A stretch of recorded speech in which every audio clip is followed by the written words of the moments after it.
Videl's life was miserable. Marrying into the imperial family was just the beginning. After 5 years of marriage, she was banished to a secluded palace by the emperor, who brought a mistress. The girl worked without rest and eventually ended tragically as a heroine. Someone might wonder why the girl tells this story. And this is because she is that tragic heroine. The girl also cannot believe that this is not a dream. And she also wonders why out of all the possible stories she woke up in the saddest one. Namely, in the one from reading which you can choke on tears. Therefore, the lady understands that this is a complete disaster. And on top of everything else today, is the very day when Louise Videl, for the first time in her life, told the emperor everything as an empress. To this day, the girl had to live in a secluded palace, where not a single ray of light penetrated, and work until the end. However, she refuses to fall into eternal sleep so insignificantly, and in her past life, she did not even have a relationship because she was very busy. But in this one, she does not intend to work so much that people turn to His Majesty, and also understands that this is the Emperor of the Empire, named Yuri Klaus Owen. At this time, the girl who sits next to the Emperor tells Yuri that it seems the Empress has decided to visit him. This girl is Lady Lara Blair. Louise thinks that this is what this girl looks like, and she is very beautiful. The Emperor at this time is interested in what brought the lady to the main palace. The main character thinks that he doesn't even try to hide the fact that he's not happy about her appearance. Just like everyone else there, now Louise, who has not yet reached adulthood, has no power and cannot hope for the throne, let alone an heir. Although soon Lyra should become pregnant and become his legal wife. This will happen right after Louise's coming-of-age ceremony that is in 3 months. If she does not want to work until she falls into eternal sleep, then this is her only chance.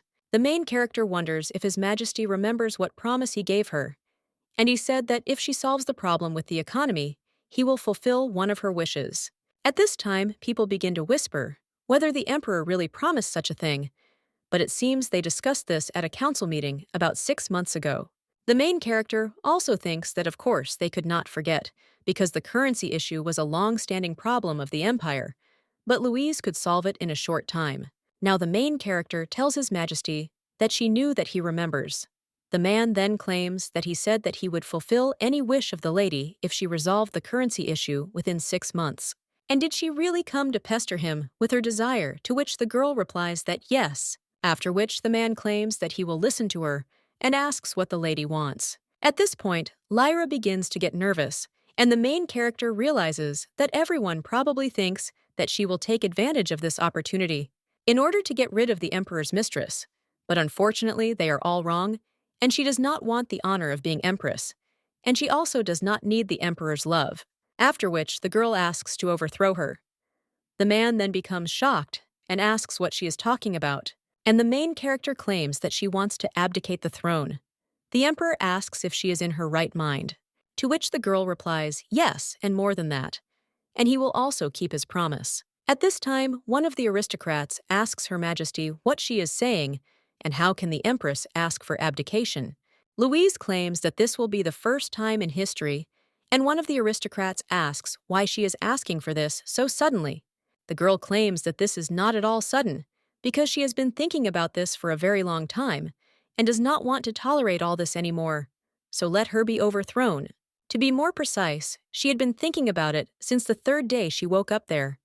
Point 1 of the plan is to avoid falling into eternal sleep and live a long and happy life by giving up the title of Empress.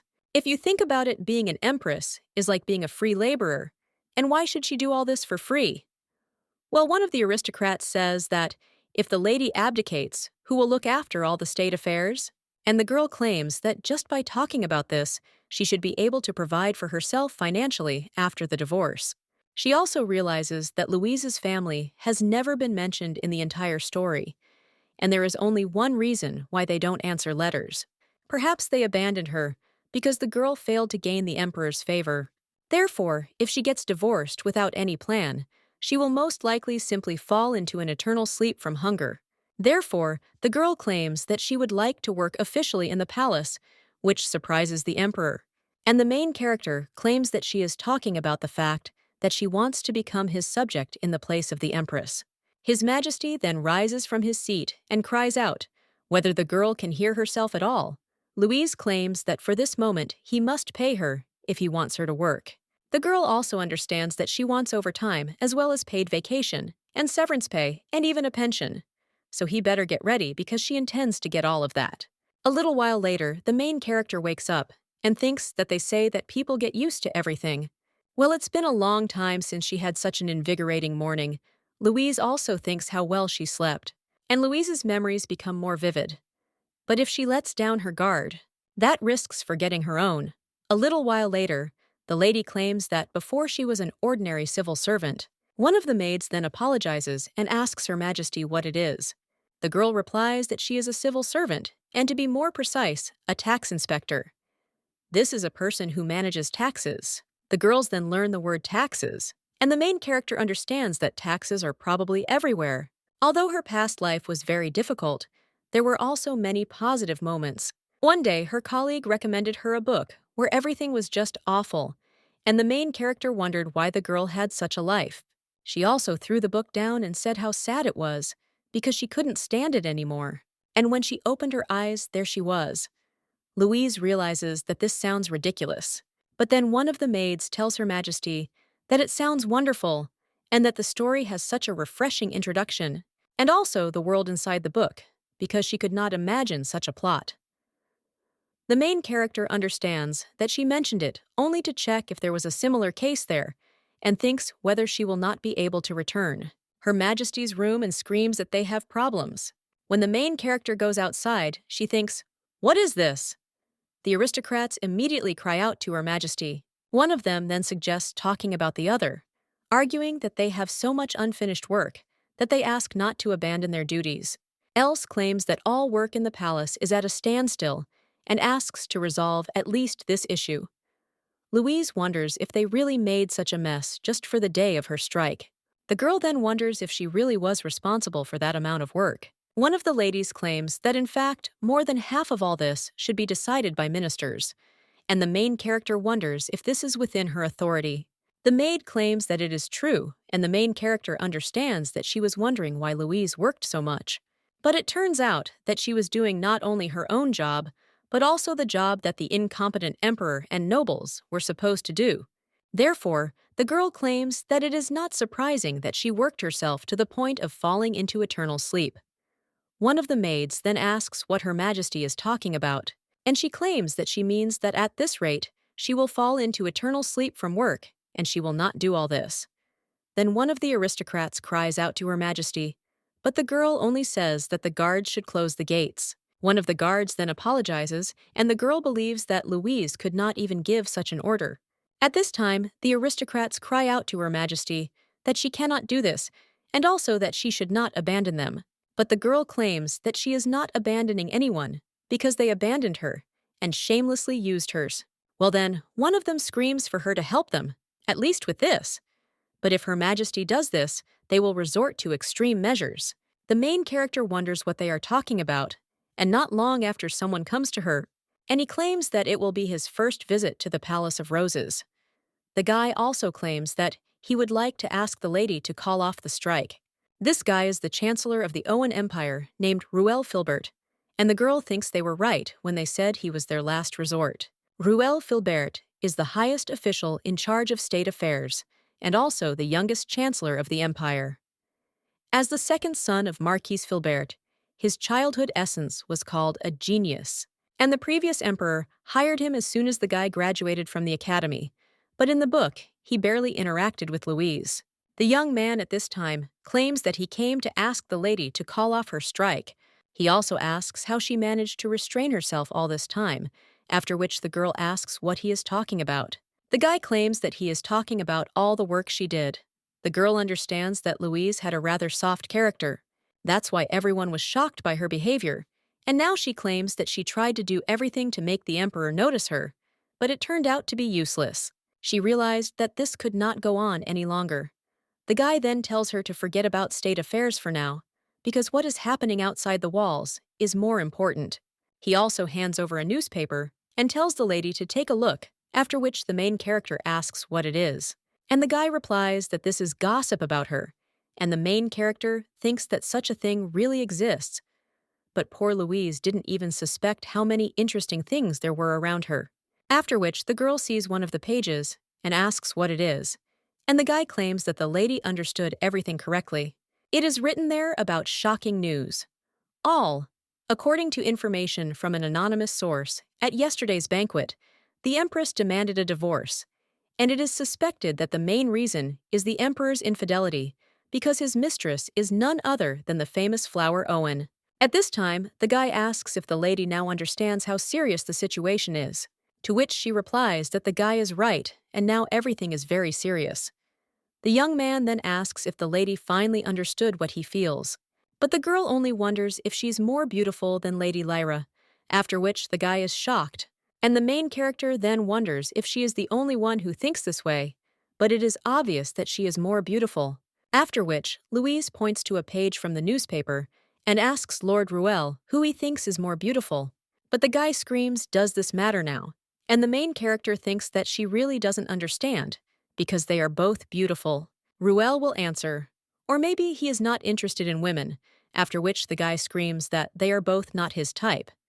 The main character then asks if the Lord is single, to which he screams that he is, but wonders what difference it makes. A short time later, the newspapers write that the Empress challenges Owen's flower. According to an anonymous source, the Empress insulted her rival's appearance and called herself a true beauty. The main character reading this understands that it looks like there are spies in the palace, and she said something similar, but how much they distorted everything. And they love to dig through other people's laundry, and they are all sure that she won't be able to get a divorce. Louise understands that she also didn't think that everything would be simple, after which she completely understands that it won't work out that way, because she needs to think of a clear plan. First of all, you need to remember everything that will happen in the future, and first of all during this month, she must get a divorce because the prophecy will soon come true. The Emperor married Louise because of her family, although the Videl family rarely participates in foreign affairs because they are not interested in politics. According to rumors, all their hidden wealth exceeds the property of the imperial family, mainly due to the Philiadite mine located in the southern part of the Videl domain. Elemental crystals are mined there every year, and these are minerals imbued with elemental powers that allow the use of magic. And only the Videl family can awaken the elemental crystals, so this makes the mine impossible for the imperial family to take over. But one day in the Videl family, in which for a long time only boys were born, a girl was born, and she was Louise Videl. Upon hearing this news, the previous emperor immediately demanded a marriage between the Videl house and the imperial family. Their goal was to have an heir with Louise's genes, but suddenly a problem arose. The wind of love molded, the emperor decided to get rid of Louise. He wanted to put his plan into reality a few days ago at the feast. But at that moment, a prophecy was heard in the temple that the daughter of the Red Iris would bring peace and prosperity to the empire, and also whoever masters it will become the ruler of the continent. The main character understands that red and rice are the symbol of the Videl house. In other words, the daughter of the Red Iris is Louise Videl.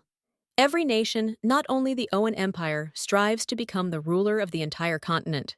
Therefore, upon hearing this prophecy, the emperor's mother, fearing that Owen might lose Louise, ordered soldiers to watch her. But the girl still thinks why she was reborn into such a complex character. After which, she makes a list of what needs to be done, and thinks that's enough for now, because the first and second points are the priority now. This is to get a divorce within a month and prevent the prophecy. Because even if she gets divorced, the prophecy will still come true, and it cannot be that the imperial family would give up the main key to conquering the entire continent. She will also have problems if you enter the game in other countries, so she would prefer that this does not happen. The girl also understands that burning as the mistress of Videl sounds better than as an empress with eternal restrictions. The Videl family already has a lot of money, so she won't have to worry about anything but to do that. She will have to decide what to do with the other possessions. At that very moment, the maid runs in to see Her Majesty, and the main character wonders what it is this time, after which the girl claims that the emperor summons her to his central palace immediately. Louise thinks that finally this day has come, and he thought too long before calling her, and therefore the girl thinks what he is planning. He has no choice, so the lady wonders why he took so long to answer. But it doesn't matter, the main thing is that she will get an answer today, when the girl approaches the door. Then Lady Lyra asks Her Majesty what brought her there. Louise asks what the girl thinks, and the emperor wanted to see her, after which the main character wonders if the emperor's mistress is allowed to enter his office, because the nobility will be outraged if they find out. At this point, Lyra apologizes, but claims that the emperor is currently busy with state affairs and asked not to disturb him. Louise then asks if the lady means to say that she will be in the way, to which the girl replies that she did not mean that, after which she almost cries. The maid at this time apologizes to Lady Lyra and claims that the Empress is there at the invitation of the Emperor, after which Lady Lyra asks if she is sure because this cannot be. Well then, the main character claims that everyone says the lady is a good person, but she thinks she is a wolf in sheep's clothing. Well, it doesn't matter, because she's not going to stay there anyway, because she doesn't have time for these games, so she couldn't just step aside and be interested. Lyra asks if the lady is talking about games, and how can she, because she always wanted to be friends with her, but she... The main character then asks what she did, and has she ever mocked a lady, and also asked her to stay away from her husband, or she set the nobles against her.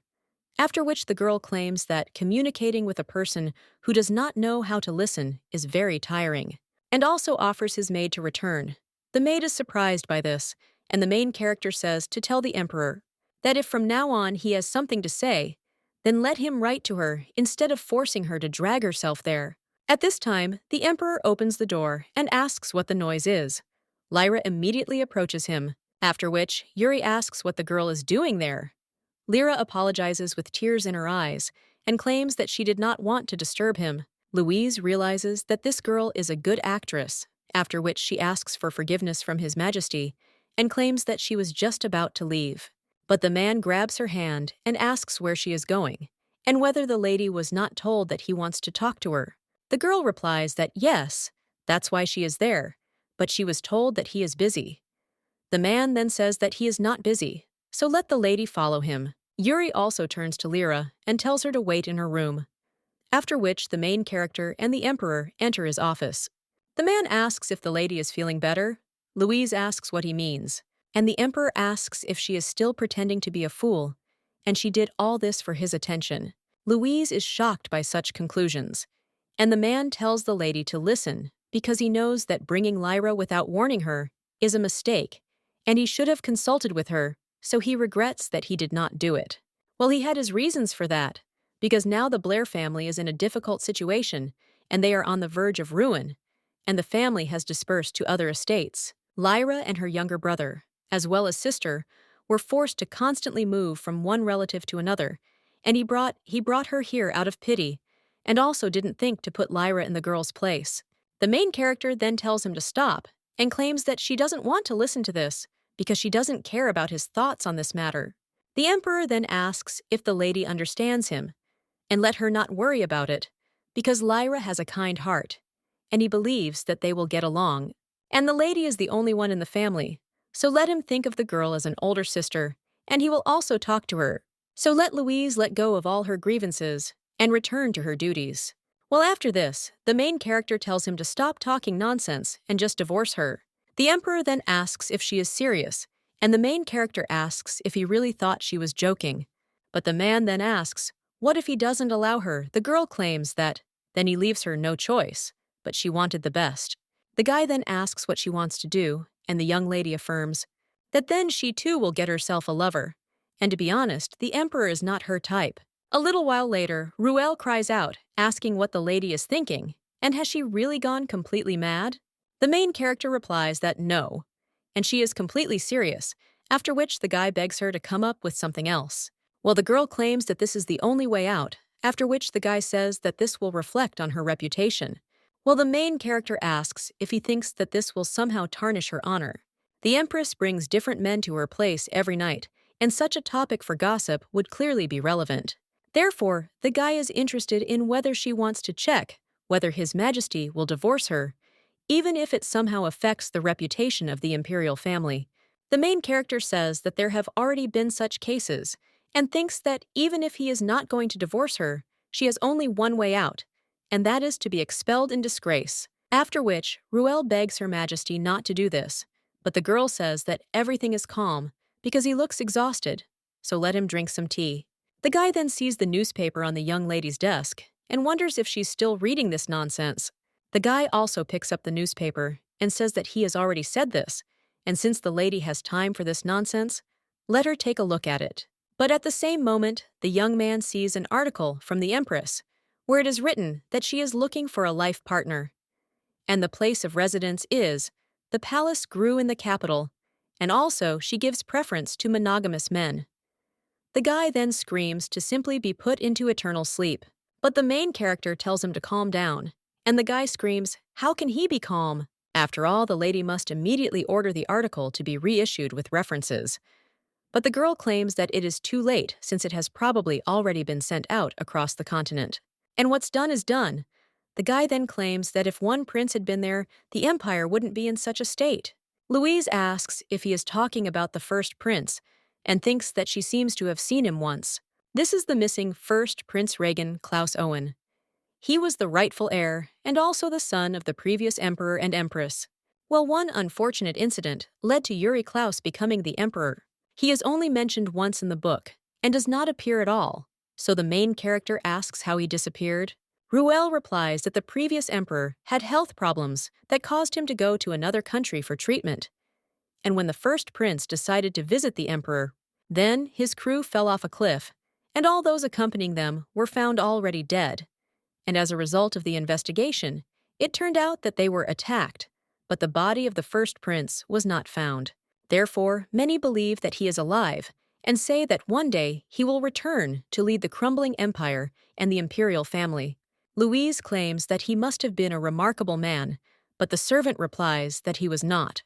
And frankly speaking, he was even more stubborn than the current emperor, because he was nicknamed Lightning, and not without reason. He had never met a more narcissistic person, but the guy was universally respected. And the people had high hopes for him, so he also believes that one day the guy will return and put an end to all the imperial chaos.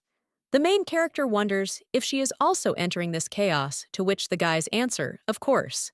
And he wonders what the lady is thinking about, and what he should do with all this now. Louise replies that she doesn't think he needs to interfere because she is quite serious, and she also knows maybe this is her chance to find her destiny. At this time, the eviction located in the north of the Zenoa Empire. Someone asks how many days have passed and what they are going to do if something happens. But then the other man tells him to stop with his superstitious nonsense. The other guy replies that it's strange because there's so much lightning and no fire, so it must be from the fires of God. Someone else claims that probably God knows what is going on in the empire, but it was only recently in the capital. Well, then someone else walks into the bar, and the lady at the bar greets him and asks if he is a traveler. The guy says yes, he would like to stay the night, and then asks if they have a room available. The woman replies that of course, and asks if he wants to have a bite to eat first, to which he replies that it is not yet dark, and there are already so many people in the tavern.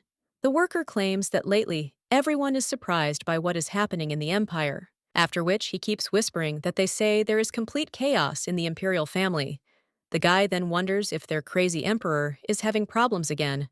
But the woman then says that it seems he doesn't follow the rumors, because everyone is discussing the emperor's divorce. And what's more, the Empress announced that she was looking for a lover, after which the young man began to laugh out loud. He also claims that this child is clearly preparing something interesting for them, and also apologizes, but claims that he just remembered that he has one very important thing to do, and asks if he can take it. The woman replies that of course, but when he wants to say something, the guy just throws a handful of gold coins into her hands, and the woman then tells the gentleman that there is too much, because the newspaper only costs 5 silver coins. The guy at this time mounts his horse and claims that it is time to return. The latest news describes that the number of citizens supporting the Empress's divorce is rapidly growing.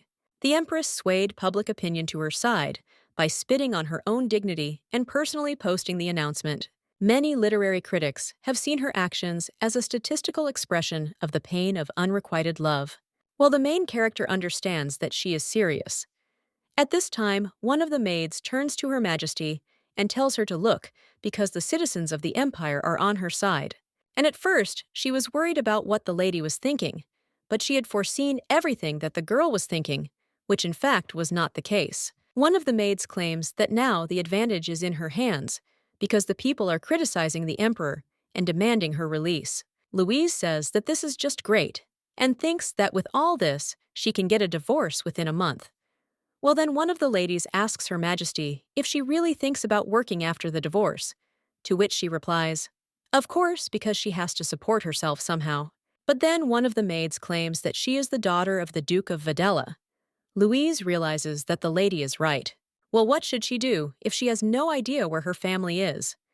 At this moment, the maid bursts into the room and screams to Her Majesty that they have a problem. After all, Lord Louis arrived in the capital. The main character then gets up and asks who it is. But the maid then wonders what this means, since this is the lady's older brother. The main character understands that this is Louise's first and only brother, as well as the heir of the Videl family. Her family rarely leaves their estate, and only if it is about something very important. Although in reality, they came to the capital only once, and that was when Louise fell into eternal sleep. It was the day of the emperor's coronation, and all the nobles had to be present. The main character thinks that even then they didn't come to Louise, so why did her brother come galloping so suddenly? And will history really change somehow because of her, as it happened with Ruel? After which the young lady asks what kind of person her brother is, and the maids are surprised. The girl then claims that they simply haven't seen each other for a long time, and she doesn't remember him well, after which the lady almost has tears in her eyes. They say that the lady is right, because they haven't seen each other for 10 years, and their empress is so poor, because it's very sad. One of them then says that, to put it simply, the lady's brother is not in his right mind, and the most famous incident occurred at the coronation of the emperor. That day, the lady decided to return to her chambers early and did not find it. The main character understands that Louise returned to her chambers that day because of the people who pushed her, thereby showing disrespect. Then, between Lord Louis and Lord Emio, there was an argument. Lord Louis was furious, and Lord Emio's hair.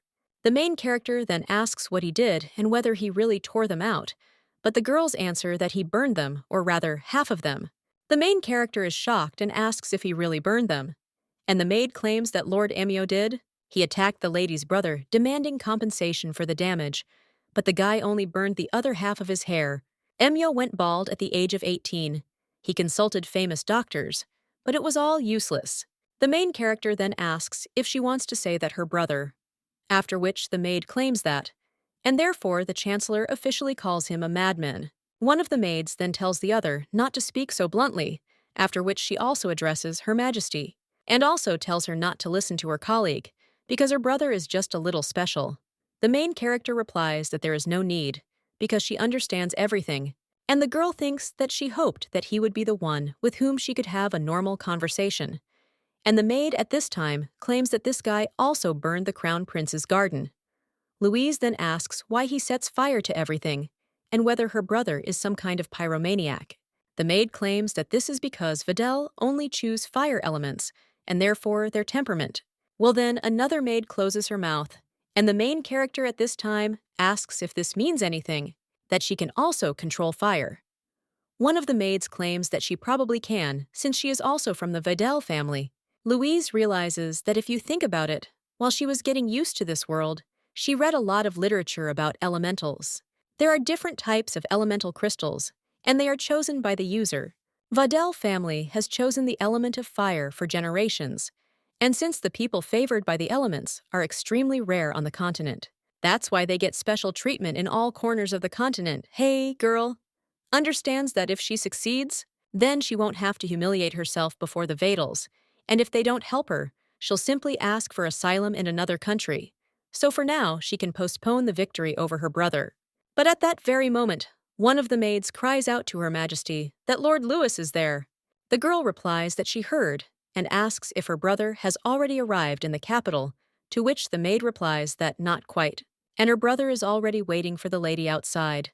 The guy at this time asks one of the maids why the girl is still messing around there, and the maid replies that they apologize to the Empress for a long time.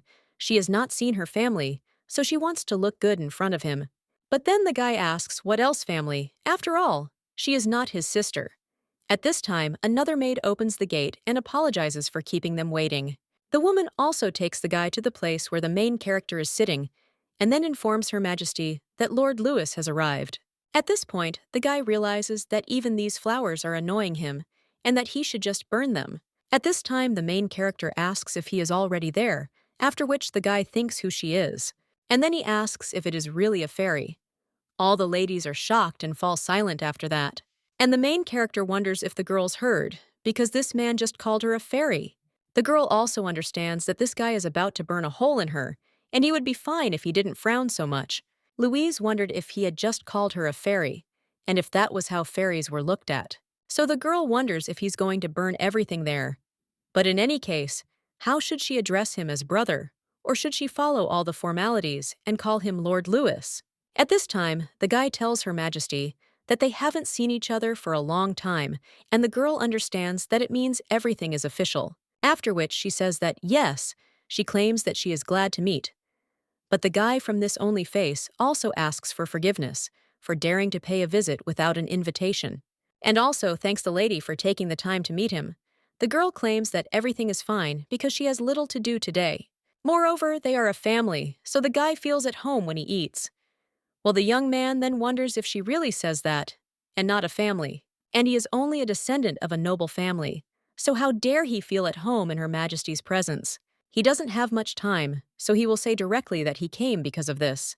The guy points to the newspaper and asks if it's true, and the young lady replies that it is, after which he asks what she's up to. After all, if this is all for the sake of the Emperor's favor, then let her stop answering. She is disgracing the name of Videl. He doesn't care about their showdown with the Emperor, but let her not tarnish the name of his family. The main character then asks if he is saying that she is doing this for the sake of the Emperor's favor, and wonders why he took it. Well, the guy claims that it's because the lady isn't going to divorce him, but the girl then says, what a pity, because she doesn't care about the opinions of strangers. However, she hoped that at least her family would believe in her sincerity. The main character understands that even if Louise has such a family, she literally isolated herself. The guy at this time claims that she is not a family and that he does not have a sister. And the main character understands that he is back to his old ways, after which the young man claims that first she turned her back on the Videls, and now she is making so much noise about the divorce. And he doesn't know what the lady has in mind, but he won't fall for her tricks. The main character then asks what he won't fall for, and he wonders if he's talking about Louise turning her back on the Videls. The guy then claims that she chose the Emperor and his family, but the main character wonders if he is joking, because she was forced, and she is the third extra there, and there is a traitor to the family, and the girl thinks what nonsense is going on around her, after which her brother rises, and he claims that this is all he wanted to say, so let the lady remember his words and not even think about returning to the Videls' house. After all, she is now a member of the imperial family and an enemy to all the Videls. Louise realizes that part of her wants to hit him really hard, but she has a feeling that if she lets him go like this, they will never see each other again. After which, the young lady immediately rises from her seat and screams at him to wait. And when the girl goes further, she screams again for him to wait, and then trips over a stone. And when they call the guy a brother, they only fall on him. The girl thinks why she tripped at that very moment, and she instinctively grabbed him. The guy at this time asks what she just said, and also what she called him Louise, wonders if he is angry because she called him brother, after which he does it again, and then they see that the guy is almost on fire and screams that his brother is on fire. Then she asks if he's okay, and if the flame isn't hot, but the guy just screams at her not to touch him, after which the main character sees that he is completely embarrassed, and then once again addresses him as a brother. When she sees his reaction, she immediately starts circling around him, calling him brother. Well, the guy claims that this doesn't change anything, after which the lady asks why he's so cold, since they haven't seen each other for 10 years. Well, the young man suggests that she not say anything, since she was the first to turn away from them. Louise asks what he's talking about, to which the guy replies that she's never tried to contact them, so there's no point in pretending to be a happy family. The main character wonders what it means that she never tried to contact them, and her brother wonders if she is trying to deny it. And the rebuke has been going on for 10 years, and he must have sent 1,000 letters over the past 10 years, but she never responded to a single one, even when he begged me to write at least a line in response, so now it's too late. After this, the main character wonders if Louise was the first to break ties with her family, but why did she do that? A little while later, the girl says that this is nonsense, and she cannot believe that Louise was the first to break off all relations with the family. She is not that girl and cannot understand why she did this, but she knows for sure that she missed her family until the end of her life, so something doesn't add up. The girl then sighs and claims that it all drives her crazy. Well, then someone else says that the lady is right, and it seems he is already starting to lose his mind. The main character then apologizes and claims that her head is already spinning, to which the guy replies that he is not surprised. And considering the crazy things she does, it is natural that her head is spinning. But since the lady offered her help, let her concentrate. Louise realizes that she offered to help out of pity when he passed by. Well, she didn't think that he would agree, and it seems there is a lot of work, after which the girl sighs heavily, and Ruel wonders what the problem is. The main character claims that it is about her brother, after which the guy claims that it seems that Lewis was visited by the creator, and also wonders what they were doing, because yesterday he almost set his office on fire.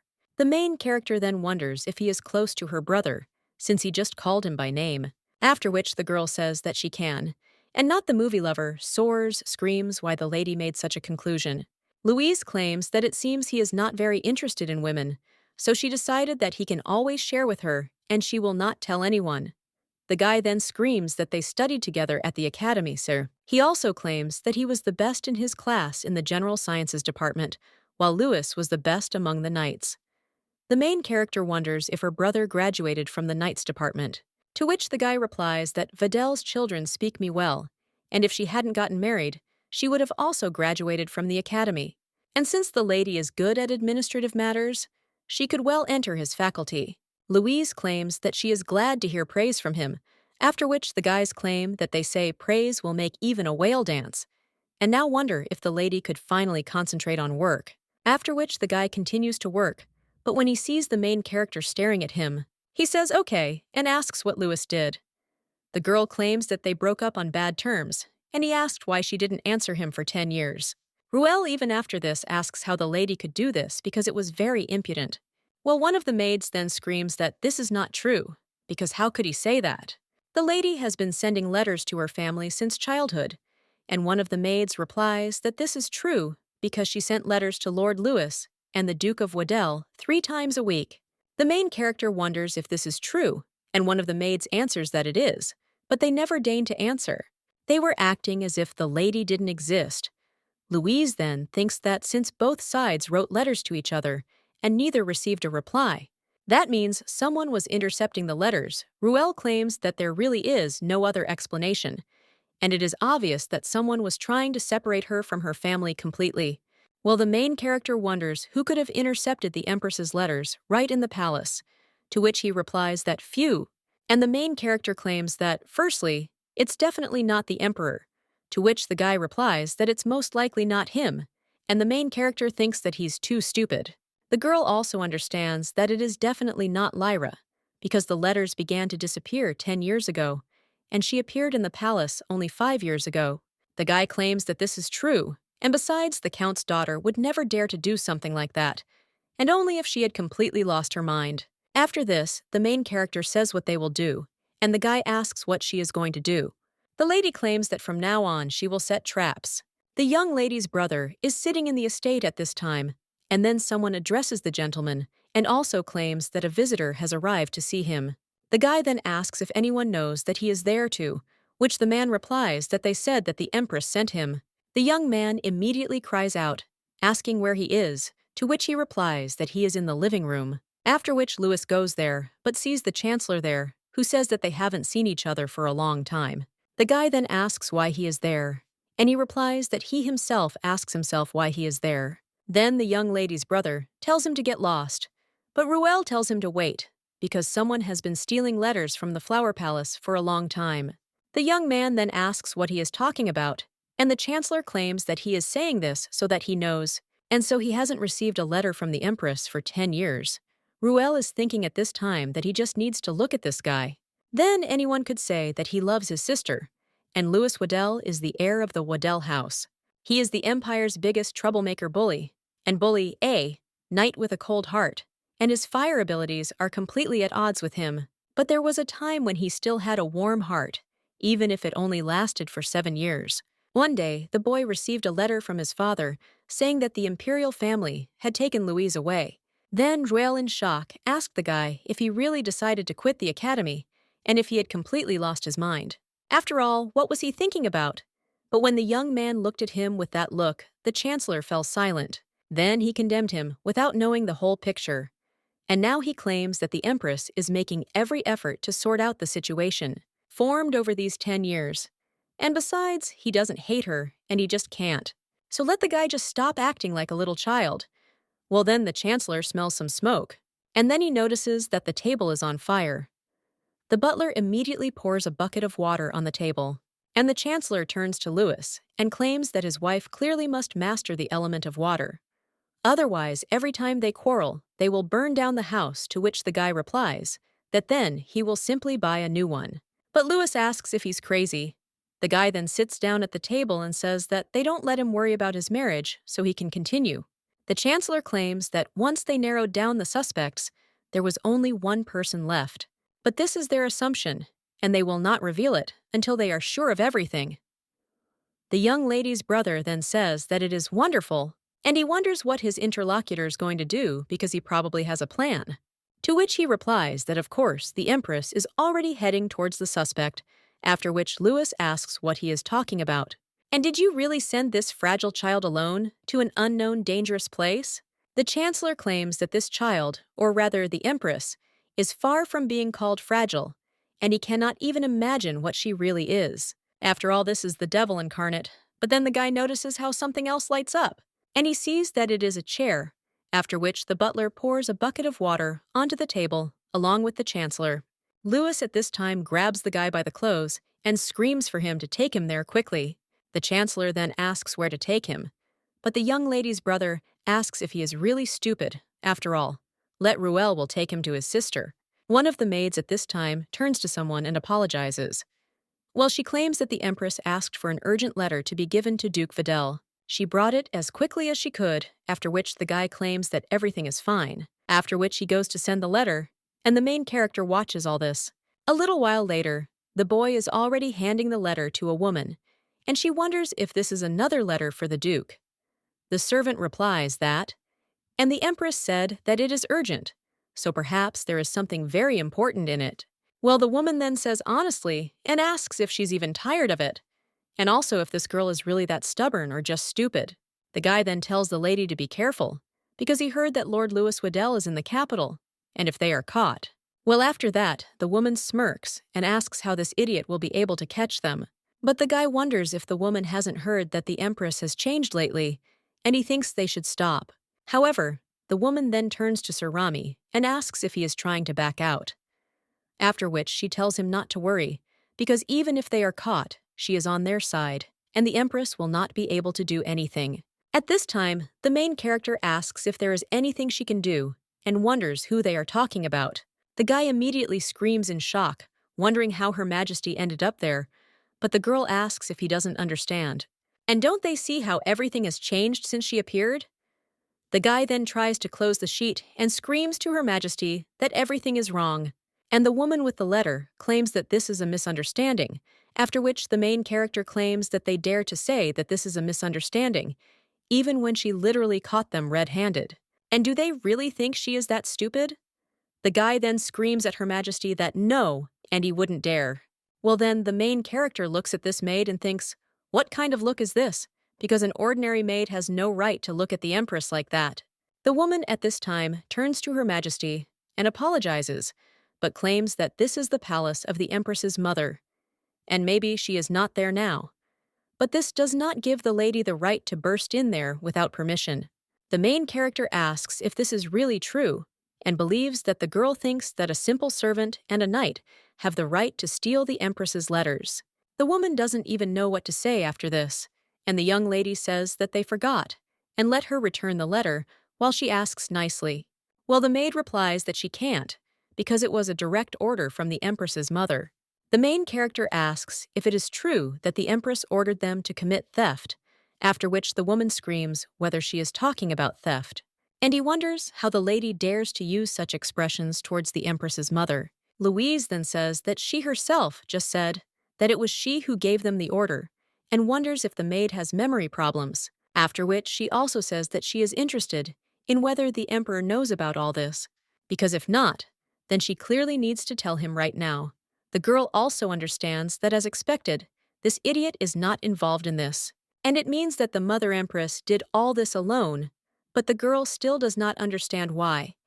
And is it really in order to divide her family? It would be wiser to use her to gain the favor of her family, so why muddy the waters like that? The main character at this time turns to Sir Rami and also claims that she is giving him one last chance. After all, let him bring her this letter. She agrees and takes the letter from the hands of the maid. The woman then goes into shock and screams at him, but the guy turns to the woman and claims that he told her that this was all wrong. He also tells Her Majesty that he was simply following orders and had no choice. The protagonist claims that she did say she would give him a chance, so he shouldn't worry.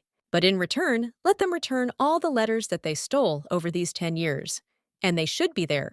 The guy claims that probably nowhere in the palace, after which everyone bows to the lady. And he runs to the palace, but when the woman tries to stop him, he only leads her astray. The maid then screams, "How dare he!" And when the lady finds out about this, she will cut off his head. At this time, other servants approach Her Majesty, and the girl claims that they are just in time, after which he says that this woman should be immediately locked up. The guy then apologizes, after which the servants run to this woman, and the maid cries out to Her Majesty to think about what she is doing, since she is the personal servant of the Empress's mother. And if she finds out what she did to her, well, the main character tells the lady not to worry because they will figure it out. The woman then asks if she is afraid of the Empress's mother, but the main character asks if she looks scared, because if she was afraid, she wouldn't have started all this in the first place. Then the maid says that the lady must want to visit that room again.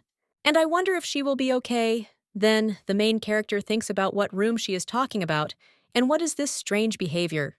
And also why Louise tolerated such an attitude towards herself. And maybe it was because she was an introvert. Or maybe she doesn't know something. At this point, one of the maids asks Her Majesty what it is, and the girl replies that everything is fine anyway, because she is already hungry from all this.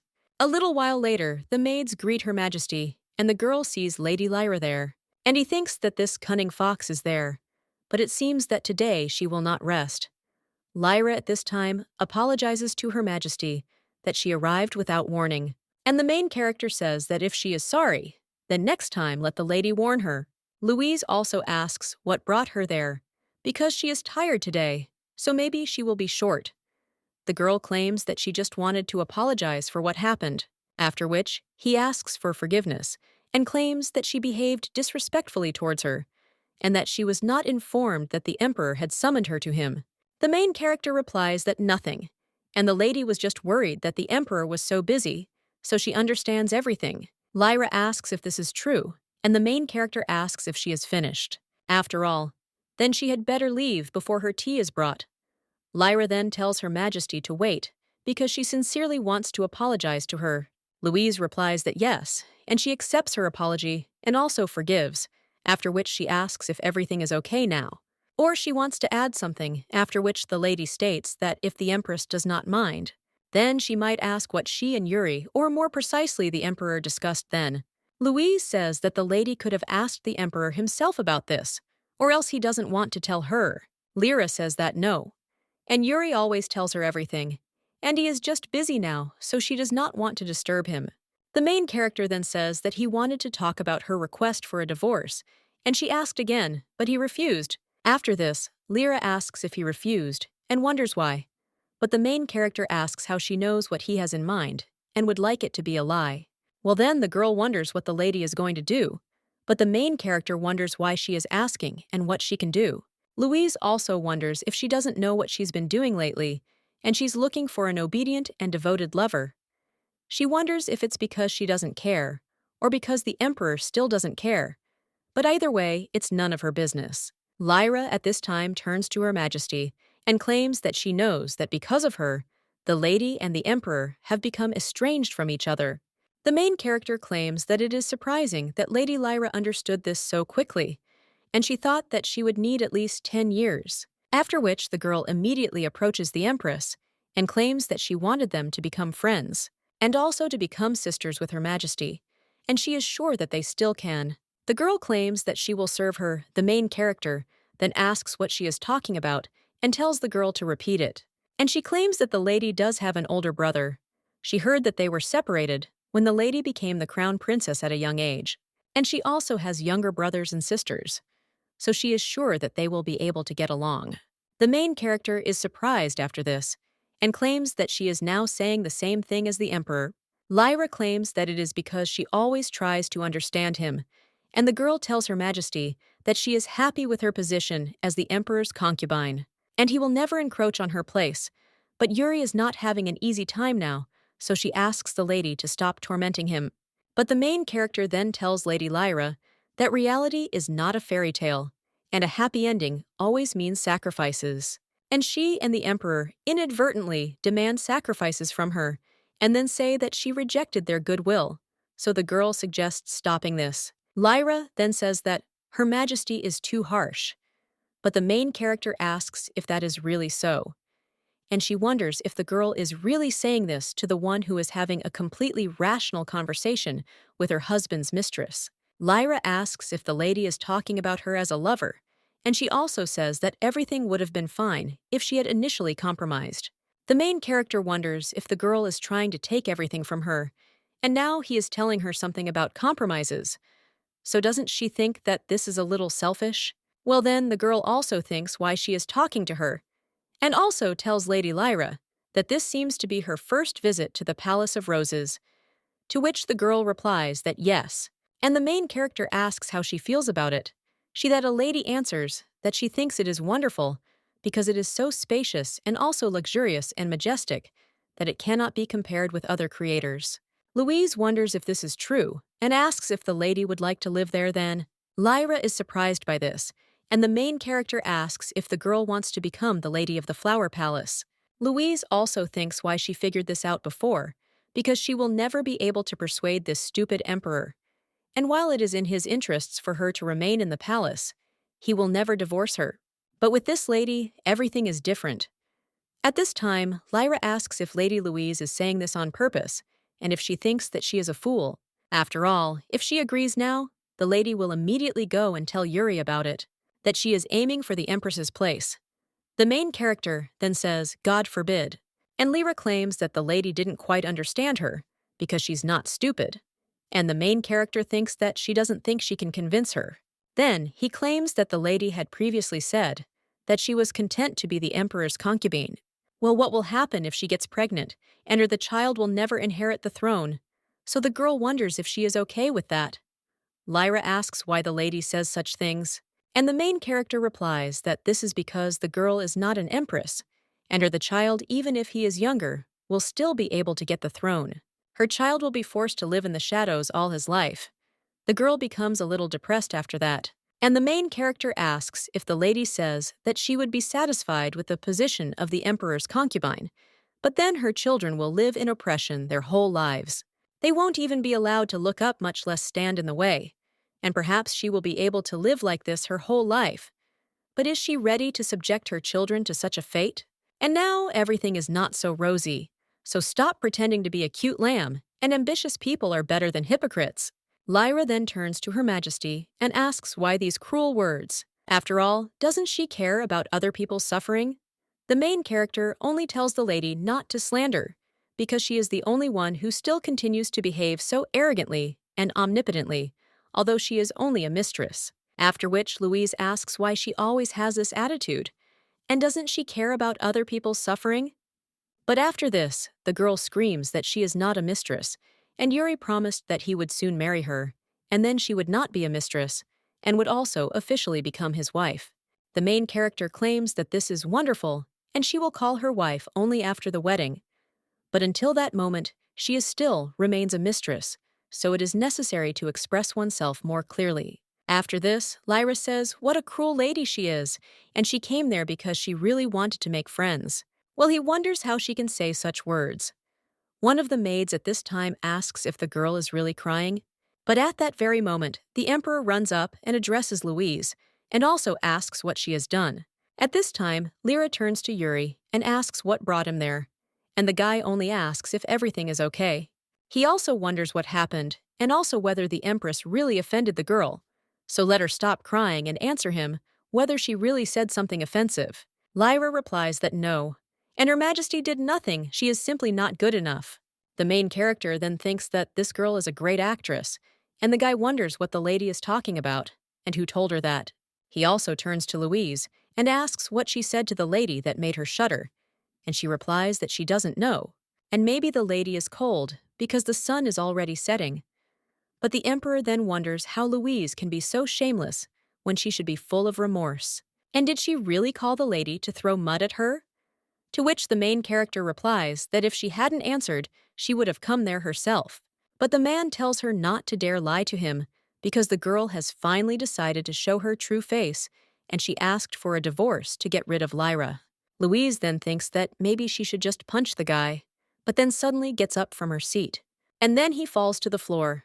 The Emperor at this time asks what the lady is doing, and has she finally decided to apologize? And this is wonderful, although it is a bit late, but let the girl try to be kinder to Leah. After this, the main character tells him to stop talking nonsense, and then starts crying. His Majesty then asks why the hell she is crying so suddenly.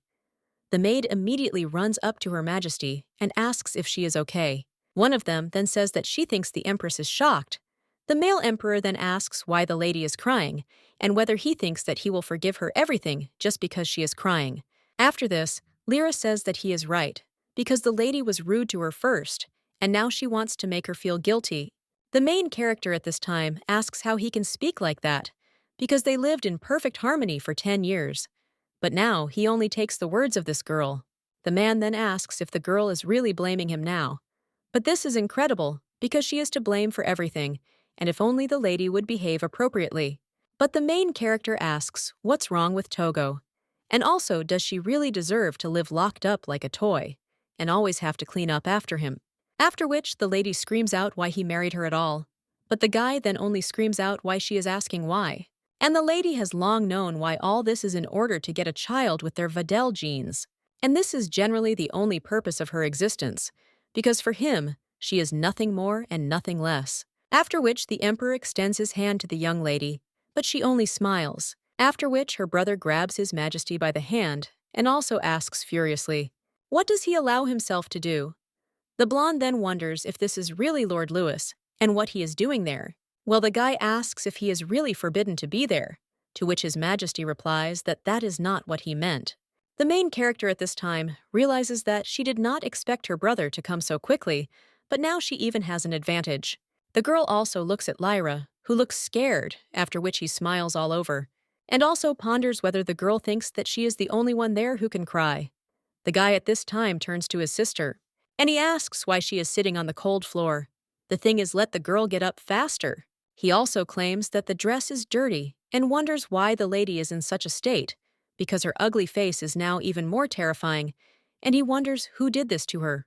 The guy also turns to Her Majesty and asks if it was he who upset her, or if it was the girl who made his sister cry. The Emperor claims that she actually burst into tears unexpectedly, and that it was Louise who first made Lyra cry. The guy then asks if his sister made this girl cry first, to which His Majesty replies that this is indeed the case, because he was simply trying to correct the situation. But the young lady's brother argues that even if this is true, it is not a problem. And is the fact that his sister made this girl cry a problem? After all, Louise is the Empress, and this girl is just a lover. After which the guy once again turns to his sister, and he asks her to tell him if they really treated her like that all the time, and also why she didn't say anything, and what she would have done if he hadn't come. The girl then claims that she wanted to tell him, but then she still thinks why she is crying. She is not the real Louise Videl, but she still cannot stop. The girl also claims that she continued to write him letters. But at this time, the chancellor also says that, by the way, about the letters, maybe they are talking about these, after which he points to the bag. At this time, the servant tells Her Majesty that on her orders, he delivered the letters that were hidden in the palace of the Empress's mother. The blonde then asks if they were really in their mother's palace, and the servant asks for forgiveness. After all this time, the mother Empress ordered them to steal letters that were sent from the Flower Palace, but the Empress found out. His Majesty is then surprised and asks if his mother really ordered this. The young lady's brother at this time says that now everything is clear, after which the man screams for him to wait, because he knew nothing about this and did nothing to Louise. But the guy then asks what they are. Is this doll really the thing that is now standing next to him? And although if she is so empty-headed, then she is no different from a doll. The Emperor then cries out to Lord Louis, who apologizes and says that he does value this woman, after which he asks to forgive his rudeness and claims that on this note he is taking Louise. Back to Videl, the Emperor then asks what he is talking about, and the young lady's brother says what else. The Videls intend to participate in the divorce proceedings, which begin at this point. The blonde then asks what the guy is talking about, because Louise is a member of the imperial family, and the Empress cannot suddenly go to her home without a good reason. The guy then claims that, as far as he knows, the Empress has been living in her family estate for several days, and according to rumors, she is hiding her lover there, and he looks so much like his mother. The Emperor doesn't even know what to answer to this, and at this time the brother turns to Louise and invites her to go. The main character asks if they can go right now, but her brother then asks if she really wants to stay there. At this time, the girl looks at the Emperor and thinks, why is he so sour? He should make his face simpler, after which she turns to her brother and says that he is not serious. How can she stay there? Louis then says that this is wonderful, after which he tells His Majesty that he then deviates, and as far as he knows, the Videl estate is far from there. So he heard that Louise had given him all the divorce papers and was asking him to send them to them as soon as she gave her consent. The main character understands that now no one will stop them from leaving, and the girl wonders if the Waddle family is really that powerful. But the girl also wonders why Louise was hanging around there all the time. The guy at this time turns to Louise and also apologizes for being late and for being rude to her. The main character can't hold back her tears after that. The young man then tells her not to cry because she is not a child anymore. The guy also wonders what he should do if she starts crying again.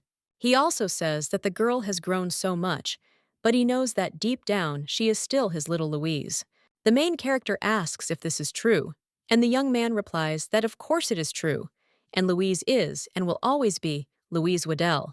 The girl then thinks, what kind of strange sensations are these? Because she is she, and she knows that she is not Louise. But this guy's words make her feel like she has become one with Louise. At this time, the guy claims that it's time to go back, because all the news has probably already reached his father, and he already knows everything. Louise then realizes that it seems she is about to meet Duke Videl. At this time, one of the CLUU turns to the head butler, and he asks what is going on. The guy claims that he has urgent news, and that he urgently needs to talk to the Duke. But the man replies that not now, because the Duke has important things to do. The guy asks if it really is, even if it is connected with Lord Louis, to which the butler replies that yes, and the guy asks if it really is, even if Lord Louis caused a commotion in the palace. The man replies that even if Lord Louis beats the Emperor, the Duke is busy, and he spends time with the portraits of the Duchess, as well as Lady Louise Videl. This precious time he has only once a day. So if they want to live to old age, then let them be patient. And the guy then asks like this after, which he claims that he understood. And he also asks that you be sure to convey this to the Duke, because right now this Lady Louise is returning home with Lord Louis, and they are expected to arrive tomorrow, so we need to prepare. But at that very moment, an explosion occurs from the room where the Duke is, after which the man comes out of there and asks what the guy said, and also who is returning. At this time, the Empress mother hits one of the maids, after which she screams that she can't just come in and pour a cup of tea. She also asks why the other servants have stood up since they should immediately remove her from sight. The maid then cries out in front of Her Majesty with apologies, and he asks her to forgive him, but the woman only asks how she dared to hurt her hand. She also wonders when the musicians will arrive, because she needs to change her mood, and the musicians who came recently were quite beautiful. The guy then turns to Her Majesty and claims that with all due respect, vile rumors are being spread among the people. The woman then asks him what he is doing, after which the young man claims that there are rumors that she calls musicians in order to discreetly enjoy obscenities. Merlin immediately jumps up from her seat and screams, "Who dares to spread such things?" and bring them to her, because they must be punished to the fullest extent. Well, the guy then tells Her Majesty that rumors are usually spread by a large number of people, and without any evidence. The woman then screams, is he really trying to dissuade her now? And maybe he is also involved in this. The guy then answers that, of course not, and the woman cries out, Is it because he is the son of an earl? And how dare he be so arrogant? Merlin wonders if he thinks he can look down on her because she was a commoner. And he calls them, and Yuri incompetent and stupid rulers behind their backs. The young man then says that no, and he never said such a thing, but the woman throws a plate at him and claims that she does not believe him, after which she tells him everything, so that the guy listens carefully because she may come from a humble family, but now she occupies the highest position in the empire, and her son is the emperor, and she is his mother. The guy then says that, and the woman screams for him to go and arrest the one who dares to spread rumors about her, and he won't leave anyone unpunished. At this time, one of the servants runs into the room and screams that they have a problem. He also claims that they received an urgent message from the palace, as the emperor ordered that they lend it to her immediately. The woman then wonders if this letter is from Yuri, but when she opens it and reads it, then she screams for everyone to quickly collect her things, because she is returning to the capital. One of the servants asks what the lady is screaming about. Is he really deaf? Because he should prepare for departure. The woman also slams her hand on the table and screams, "Did he really write about divorce? And what the hell happened while she was gone?" The main character is heading in a carriage at this time and sighs. Her brother claims that this sigh can put out a fire and asks what it is. Louise replies that she is just wondering if it would be okay for her to return home looking like this. While the guy claims that he says that she has nothing to worry about, and the only one who worries him is this mother Empress, and no one else can say anything. The main character then pronounces the name of the Empress's mother, and thinks that even if she is the Empress's mother, then usually the Emperor and Empress have more power. But who is she, and why can't anyone say a word against her?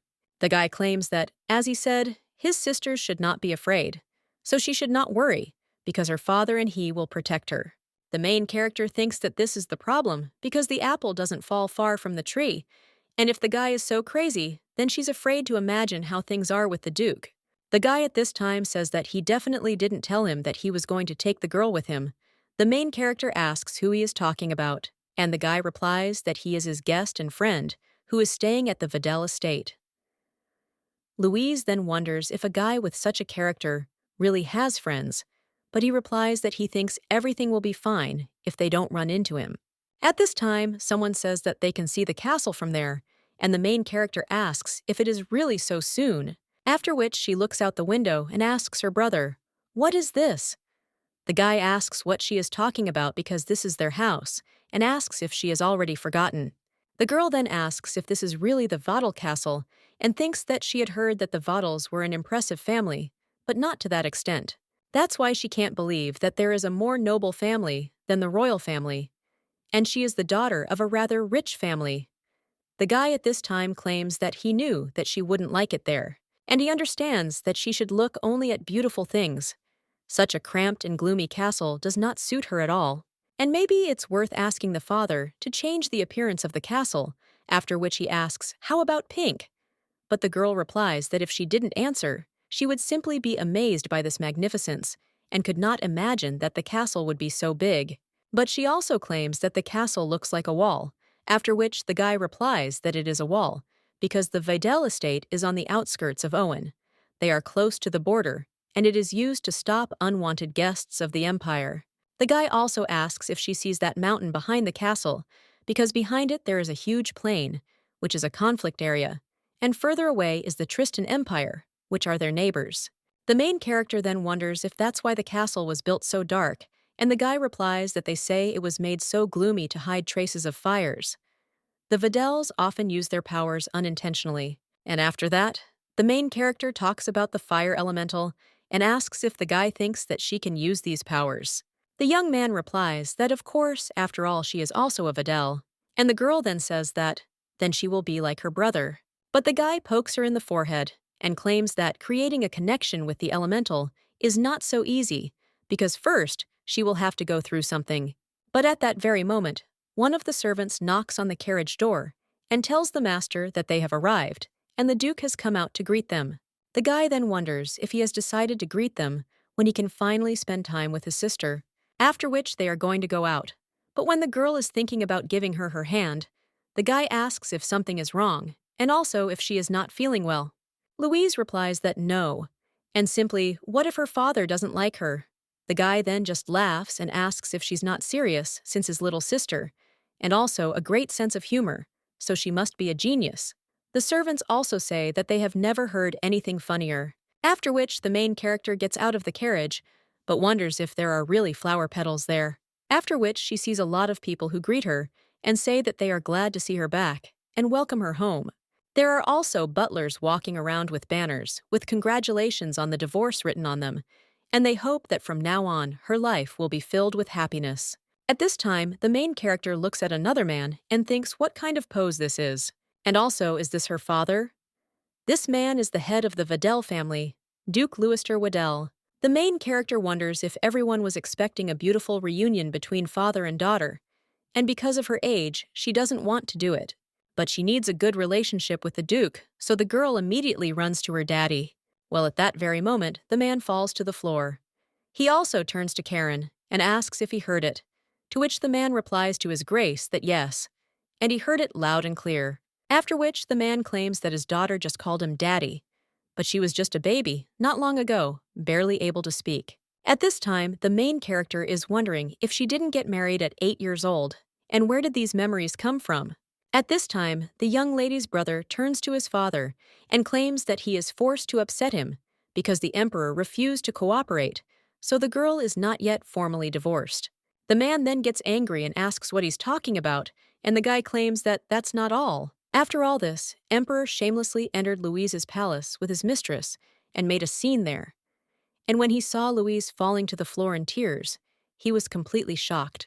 At this time, the Duke turns to his daughter and asks if this is true, and the girl realizes that in fact, she was pretending. After which, the man asks, how dare such a pathetic brat treat his precious daughter like that? After which, he hugs the girl and claims that she no longer needs to worry about anything because now her daddy will protect her from everyone. Her brother hugs her from behind and says that he does too. Louise almost cries after this and thinks that she never thought that she would have a family that she could rely on. The family that will always worry about her, even if she is far away. At this time, the girl apologizes and claims that she should have come earlier. But her brother wonders what she's apologizing for, because it's all because of those damn imperial scum. The young lady's father claims that Louis is right, because Louise did nothing wrong, and it is his fault, because he should not have sent her there, even if it was the emperor's order. But it was worth organizing a rebellion. And just think that he hasn't seen the lady for 10 years, after which the girl says that everything is fine. And now they will all start from scratch, because now only happy days await them. A little while later, the girl already enters one of the rooms, and the maid apologizes, and also states that the guest room is a little small, but she asks to wait a little until the evening. The main character at this time looks at this room and thinks, is it really a little small? But it is 6 times bigger than that apartment from her past life. One of the maids claims that the Duke ordered that her room should be the best, so that the preparation will take a little longer, but the girl replies that everything is fine, and compared to that terrible palace, this place is just paradise. The maid almost cries after this, and the main character understands that everyone there reacts quite emotionally to any of her words. The maid claims that her name is Ameline, and that she is the head maid of the Videl household. If the lady needs anything, she should not hesitate to ask. Another maid claims her name is Bit, and that she and Katie were assigned as her personal maids. The girl also says that it is such an honor to serve the lady, and that they have only seen her in portraits, before Louise says that she understands, and says that it is nice to meet her. Then the head maid says, that's great, and let everyone calm down and get to work, because Lady Louise must be tired. One of the maids then apologizes and claims that they are just so excited. A little while later, Louise collapses onto the bed and then wraps herself in a blanket. The girl thinks how great this is and understands what a happy ending means. Well, a little while later, the main character wakes up because the wind is blowing and the girl thinks why the window is open. At this time, someone else turns to her and asks why he is sleeping there. And this is already the 2nd expedition this month, so doesn't he think he's overloading it? At this time, the main character is wondering who it is, and the man takes off his shirt and says that the guy did visit the capital, after which Louise wonders how he ended up there and what he is doing. The girl thinks that maybe it's an assassin, but then why would he take his clothes off?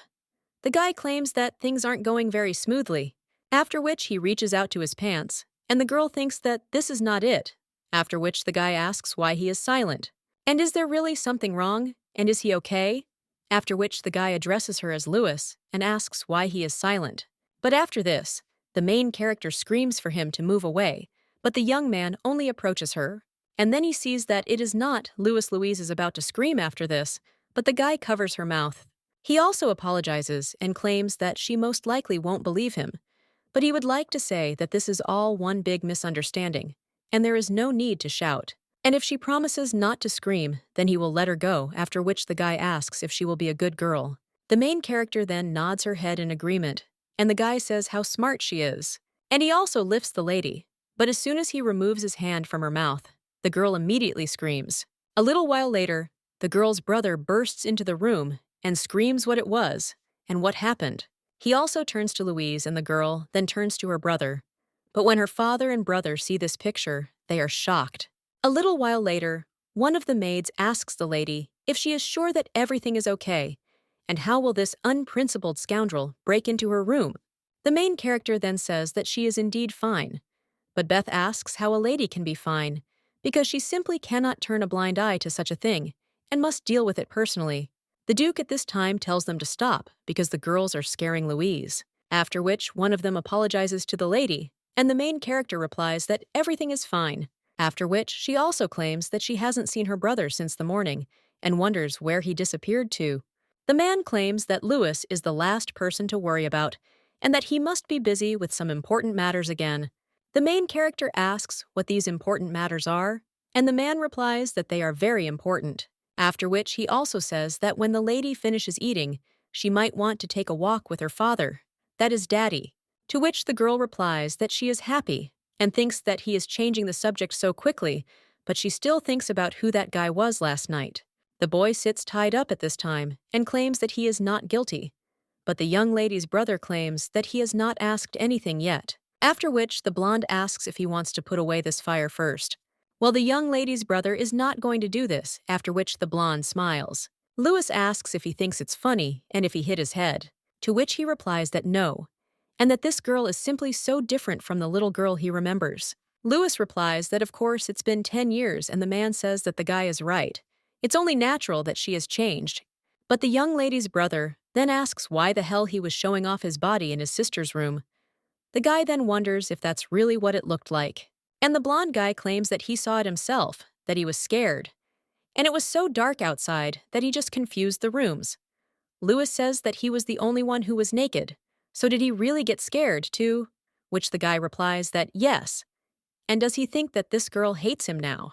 The young lady's brother replies that he doesn't think hate is the right word, but rather that the girl thinks he's a freak.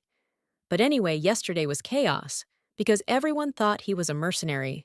And because of him, his father even stood guard outside Louise's room all night, so it was necessary to assign security in advance. And he didn't even have time to think about it, after which he also orders that this guy be untied. The blonde then claims that it is a great idea and he wants to do it. The young lady's brother asks what he is talking about, and his interlocutor replies that he will do it and will be Louise's guard. Lewis cries out that under no circumstances, and never because he is not a fool to let him near Louise. But after that, the blonde tells the guy to remind him who went to the lands of Zeon to fight magical creatures instead of him for 3 whole months. And he still remembered promising him a wish upon his return, and he could not even imagine that he was the son of the most famous Duke of the Empire. Throws words to the wind. The Empress at this time returns to the palace and then sees her son, and she wonders how he can be such an idiot. The guy then only turns to his mother, but she claims that she told him that he can have a mistress, but he should not dare to lose Louise. The guy then suggests to his mother that they talk inside alone, but the woman screams, how can he be distracted by such trifles, because he missed such an opportunity, so how dare he call himself an emperor after this? His Majesty at this time asks his mother to calm down, because everyone is looking at them and he will fix everything.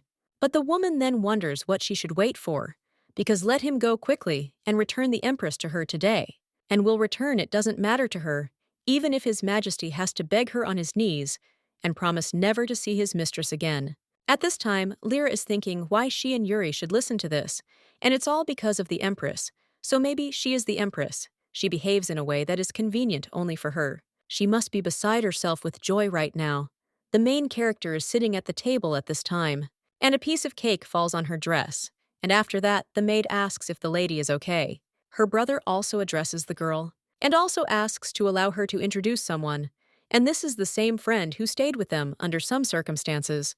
And from that day on, he will be her guard, after which the main character turns to her brother. And she asks if this isn't that pervert, and wonders who he will be to her now. To which the guy replies that it is her security guard. The blonde at this time claims that he is looking forward to the opportunity. "Serve your lady," a little while later.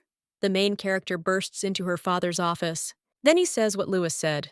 The man then puts down his papers and claims that he is listening. And she also wonders what Lewis told her, because Daddy will take care of everything. After this, the main character thinks why she feels that if she tells him the truth, her brother will have big problems. She then claims that Lewis ate her cake, so she asks him to scold her and closes the door. The man then gets up and asks how he could, and the main character, heading further down the corridor, understands that her father was already ready to finish off her brother. And she can't set Lewis up like that. And so then she herself needs to sort this out completely. A little while later, the blonde guy is already asking what Louise is doing there, and the girl is wondering if he really doesn't understand. The guy at this time claims that it is quite dangerous and asks if she could come down. But the girl replies that no way, and thinks that it was because of him that she tried to avoid him, while she was looking for her brother, but he was following her closely, and eventually the last place she could run was to climb a tree. At this point, the guy sits down under him and says that it's good, so let the lady sit there as long as she wants, and he will sit and rest for now. After this, the main character wonders if he is really gone, and why did she even climb up there since she dug her own grave? Louise also turns to this guy and claims that he said that they are friends with her brother and is interested in what connects them. The guy claims that he owes him his life, and the main character asks if her brother owes him his life. To which he replies that it is the opposite, and the girl thinks who would have thought that Lewis would help someone, but she also wonders why he would help this pervert. The blonde then claims that he knows what she is thinking about, and she clearly misunderstood him because he simply got into the wrong room in the dark. Louise then asks why he came in through the window, because if he had just come in through the door, then everything would have looked more or less normal. After all, the more she thinks about it, the stranger the whole situation seems, so the girl asks if he is really friends with her brother. The guy then tells her to ask the butler if she doesn't believe him, and Louise thinks that since her irritable brother recommended him to lie down, then all this could really be a misunderstanding, and the girl asks how they met. The blonde claims he was in an accident while being chased near the Waddle estate, and his family betrayed him, and if the Waddles hadn't found him, then they probably wouldn't be talking now. The main character thinks it's amazing that he talks about it with a smile, and claims that it must be very difficult. The guy replies that if he didn't answer, he would have gotten used to the fact that people hate him, and it would be easier to just give up and not rely on anyone. While the main character replies that she doesn't think so, because it would be both shameful and offensive to give up, and she is also sure that there will always be someone who will help, and even a pervert. Well, then she says that, more precisely, someone who will always cover you. The guy then asks if she really thinks so, to which the girl replies that of course the whole world is huge, and then the blonde asks what about her, and maybe she will cover for him. The main character then asks if she can ask, and also tells him not to misunderstand her, but wonders why he talks to her as if they are friends, especially when he expressed a desire to be her knight, after which the young man smiles, and the main character wonders if he is laughing at her. The guy claims that his lady is the first one to turn down such a proposal, so isn't she just his friend's little sister now? The girl then says that she thinks you can say that, after which the guy says that since she refused, there is nothing he can do. Just don't be offended by Lewis because of this, because he himself insisted on being her knight. And then the guy says that it's time for him to go. The main character wonders if he is leaving, and understands that if she had known that he would leave so easily, she would not have even climbed in there. The blonde claims that he doesn't want to force her to do something she doesn't want to do, but at that very moment, he hears some explosions, and when he turns around, he sees that it is the young lady's brother. Lewis at this time apologizes to the girl for everything. The main character is surprised by this, and when another explosion occurs, the tree begins to shake. after which the young lady falls off him and wonders if she has really escaped falling into eternal sleep due to overwork. To end her life like this from falling, well, then the girl understands that someone caught her, and when she opens her eyes, she sees a blonde man in front of her who says that he caught her. He also asks if the girl has hurt herself on something. She answers no, and thanks him. The guy then claims that he is glad that she is okay, and the young lady's brother immediately runs up and asks how Louise is. After all, she fell from the tree because of him. The girl then tells him to calm down and asks if he sees that she is alive, and it is not because of him. The young man immediately hugs his sister and apologizes because he scared her without really explaining anything. Louise replies that everything is fine and let him forgive her for yelling and running away. The guy then says that no, and it was he who introduced her to a knight like him, and it is not surprising that she reacted that way. The main character then looks at the blonde man and then runs up to him and tells him to wait. The girl says that it's okay, and now she believes him because he's not a pervert. She also apologizes for misunderstanding and for running away from him because her brother trusts him. And she too, after which the guy asks if it's true, and if she's sure she won't regret it. The main character asks what he is talking about, after which she smiles at the guy and also asks if she is going to take her words back. And he is really looking forward to serving his lady. The girl is a little surprised by this. A little while later, they are already sitting at the table, and the young lady claims that she never asked his name, after which she asks what his name is. But then everyone falls silent, and the girl asks if this is such a difficult question. The blonde then claims that names are not that important, and the young lady's brother replies that names are just a formality and do not play a special role. Well then, the main character says that he should also stop calling her by her name. However, the young man is only surprised by this. The girl then says that she doesn't understand why he is so desperately trying to call her by her name, which is not so important. And he asks why he can't call her whatever he wants. And isn't that a reckless approach to life? After all, he has a name that his parents gave him, so why not just say it? Well then, the young lady suddenly falls silent and realizes that she didn't even mean to, and started to rub salt into the wound. And that's why her brother was spouting this crap about names not mattering, because he was just trying to help his friend. Louise doesn't realize that her brother is a much better person than she thought. After which, the girl asks if she can call her brother Bibi, since it is a diminutive, affectionate name for an older brother. But her father replies that she cannot, for people would think she lacked sophistication if a grown lady addressed her brother so casually, and simply brother or Louis would suffice. The main character then says that it's okay, and she will do as her father says, and she has gotten out of the habit of doing this because she hasn't been home for so long. The man then tells the lady to wait, but she can continue calling him daddy, but the girl also insists that she should address him formally and tells her father that she will remember this, after which the lady looks at this guy and understands that he still needs a name. After all, it is from her knights, and she will have to turn to him often. Hey. Well, this guy reminds her of someone, even his hair looks similar. However, the girl understands that, in fact, right away, they really are similar. But if you look closely, his hair is more golden, and his violet eyes are deeper, and she would even say that he is her type. After which, the girl claims that she thinks a name starting with the letter R would suit him. She also thinks about names that start with Neri and comes up with the name Renadro. The blonde then says that this is what she needs, and she can just call him Rian. Well, the young lady's father at this time asks to be allowed to ask when the two of them became such friends that Louise even came up with a name for him. The girl then feels a dark atmosphere from her father, but claims that they have decided that Rayan will be her knight today. The guy then stands up and replies that yes, and he also swears to serve his lady faithfully and truly. The man then asks who this guy will be, and whether he will be Louise's personal knight. He also wonders why he is only hearing about this now, and turns to his son and almost calls the blonde man's name. But he claims that he is Rian, and asks to speak freely, to which the man agrees, and also tells them to quickly go to his office. The man also turns to his daughter and tells her to stay, and when she finishes eating, let her return to her place, to which the girl agrees. And the Duke at this time once again turns to his daughter and says that Dad one day, this is Dad forever. The main character then says with a smile on her face that she will see Dad later. And when he leaves, one of the maids claims that she thought she would choke and wonders what it was. And the ladies are unbelievable because they all just held their breath. The main character asks if this is true and understands that her father and her brother can really make anyone feel like they are in a vice, but she has already gotten used to it, so it even calms her down. The girl also asks if they could bring dessert to her room, to which they agree. And Louise thinks how long it has been since she was alone. And it is so great there that she has completely forgotten that her divorce is still in process. She needs to finish it now, while society and the whole situation are on her side. The young lady's father at this time turns to these two and tells them to explain themselves. He turns to his son and asks why he chose this guy as Louise's guard without his permission.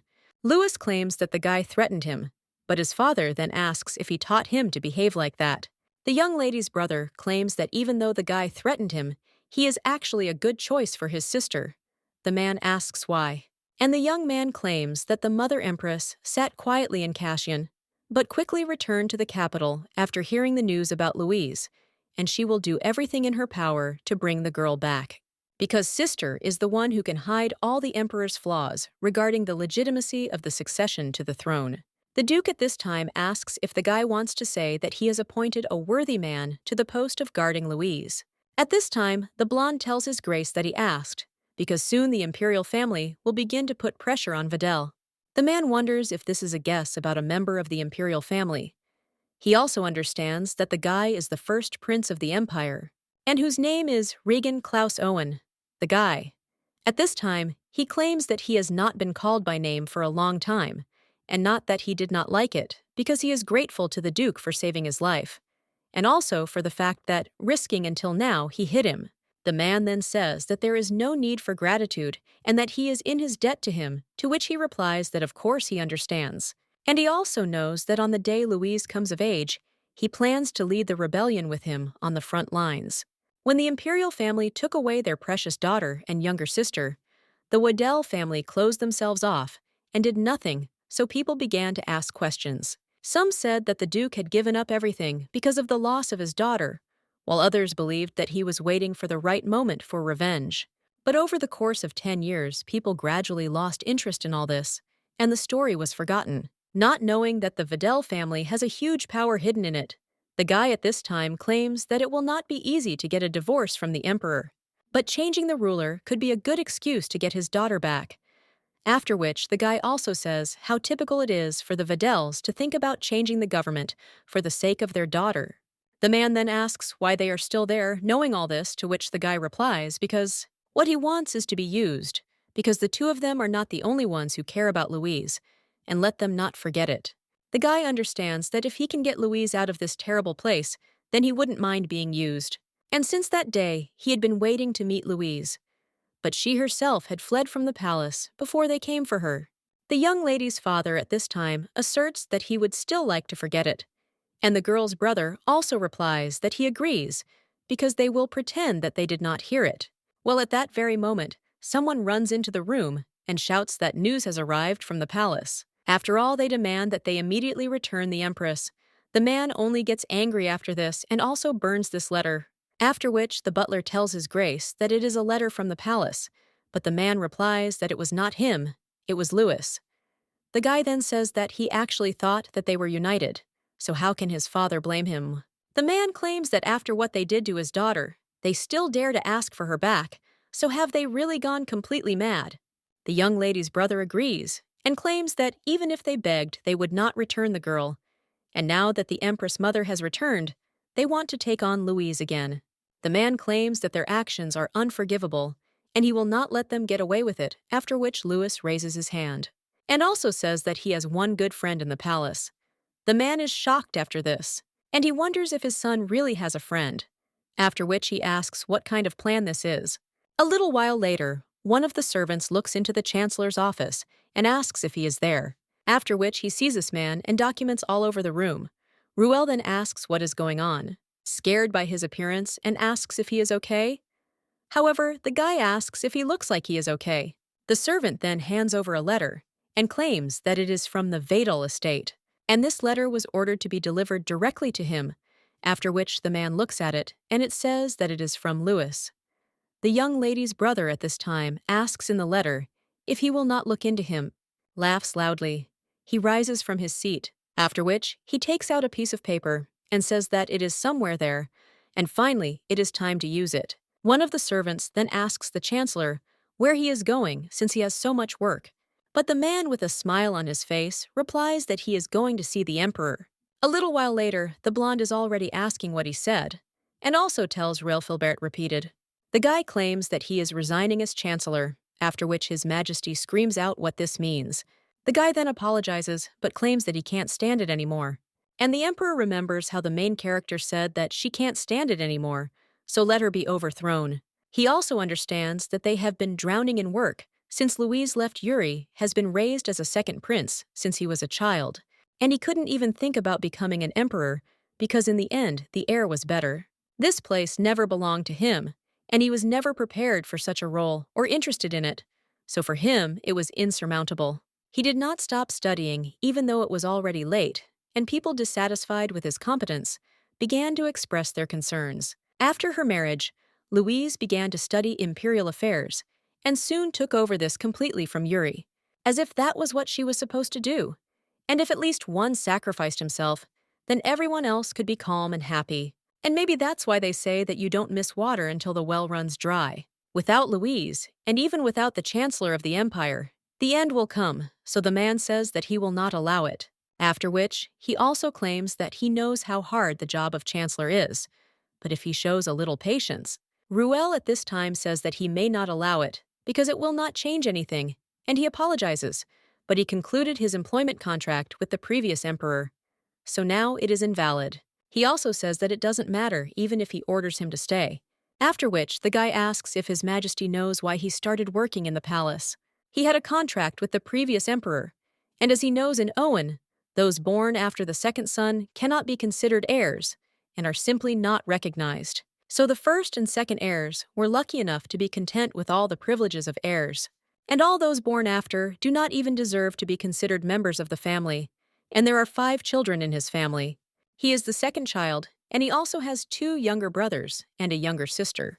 The Filberts are a rare example of a worthy family, as they are a very close-knit family with a large number of children. But because of this rule, the other 2 sons had to go to a monastery. The guy also claims that his parents face a dilemma every day. They love all their sons equally, so they didn't want to send anyone to the mind of the cheese, but he instantly attracted the attention of the emperor. As the second son, he was a potential heir, but since he worked in the palace, the third son had every right to take his place.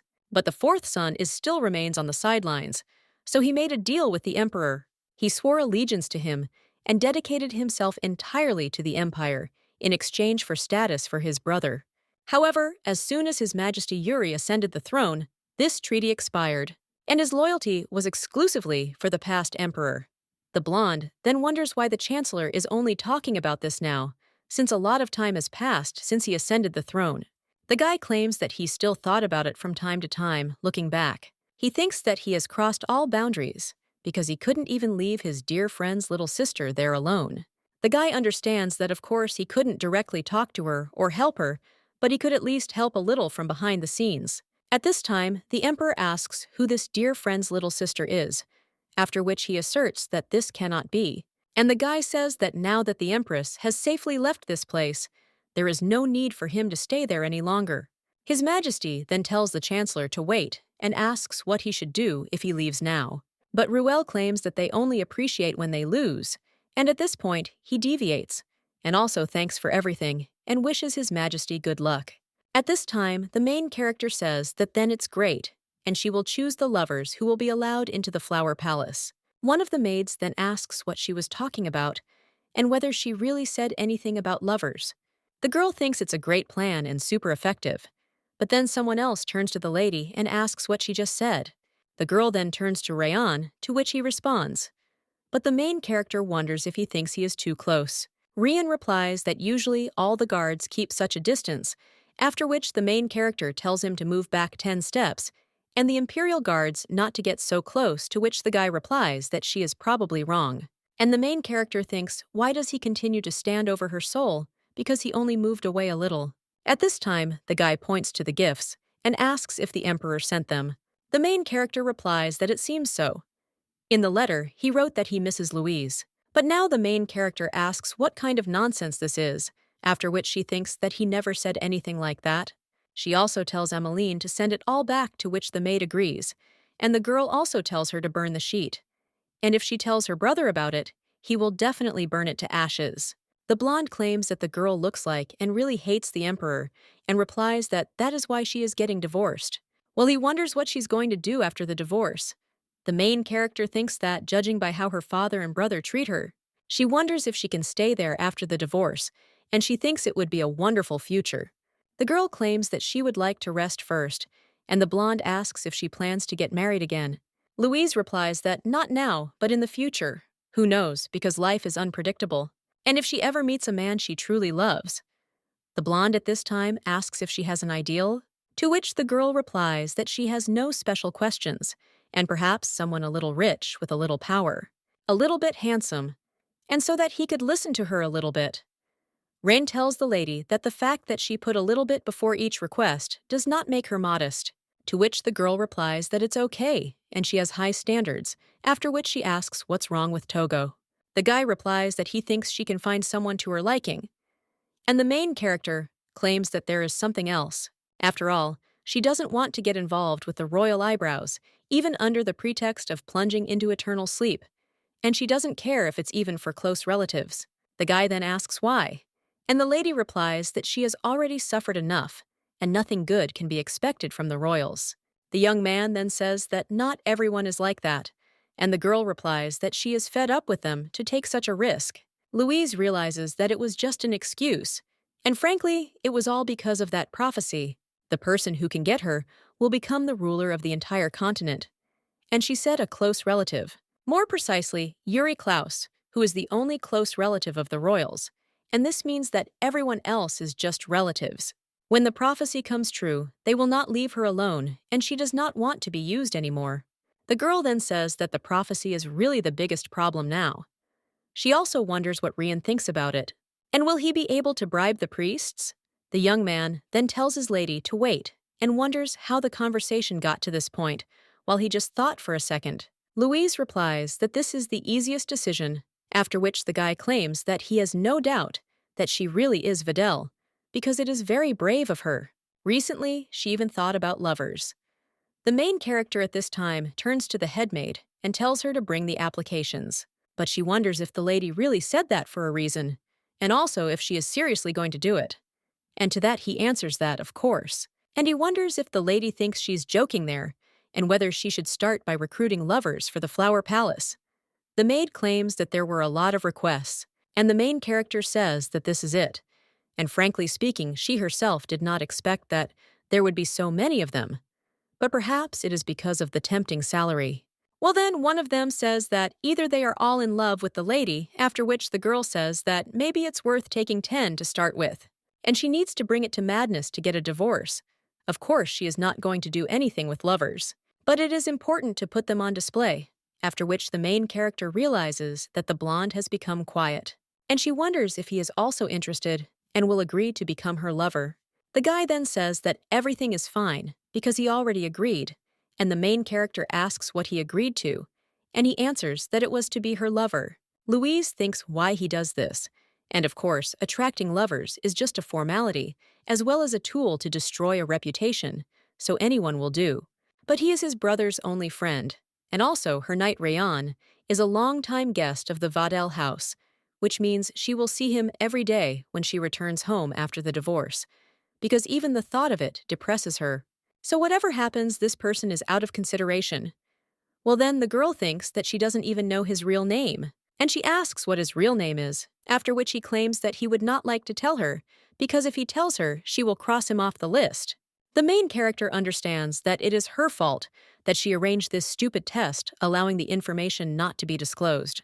The guy at this time wonders why he can't become her lover, to which the girl replies that it's obvious because he is his brother's friend, and it's so awkward.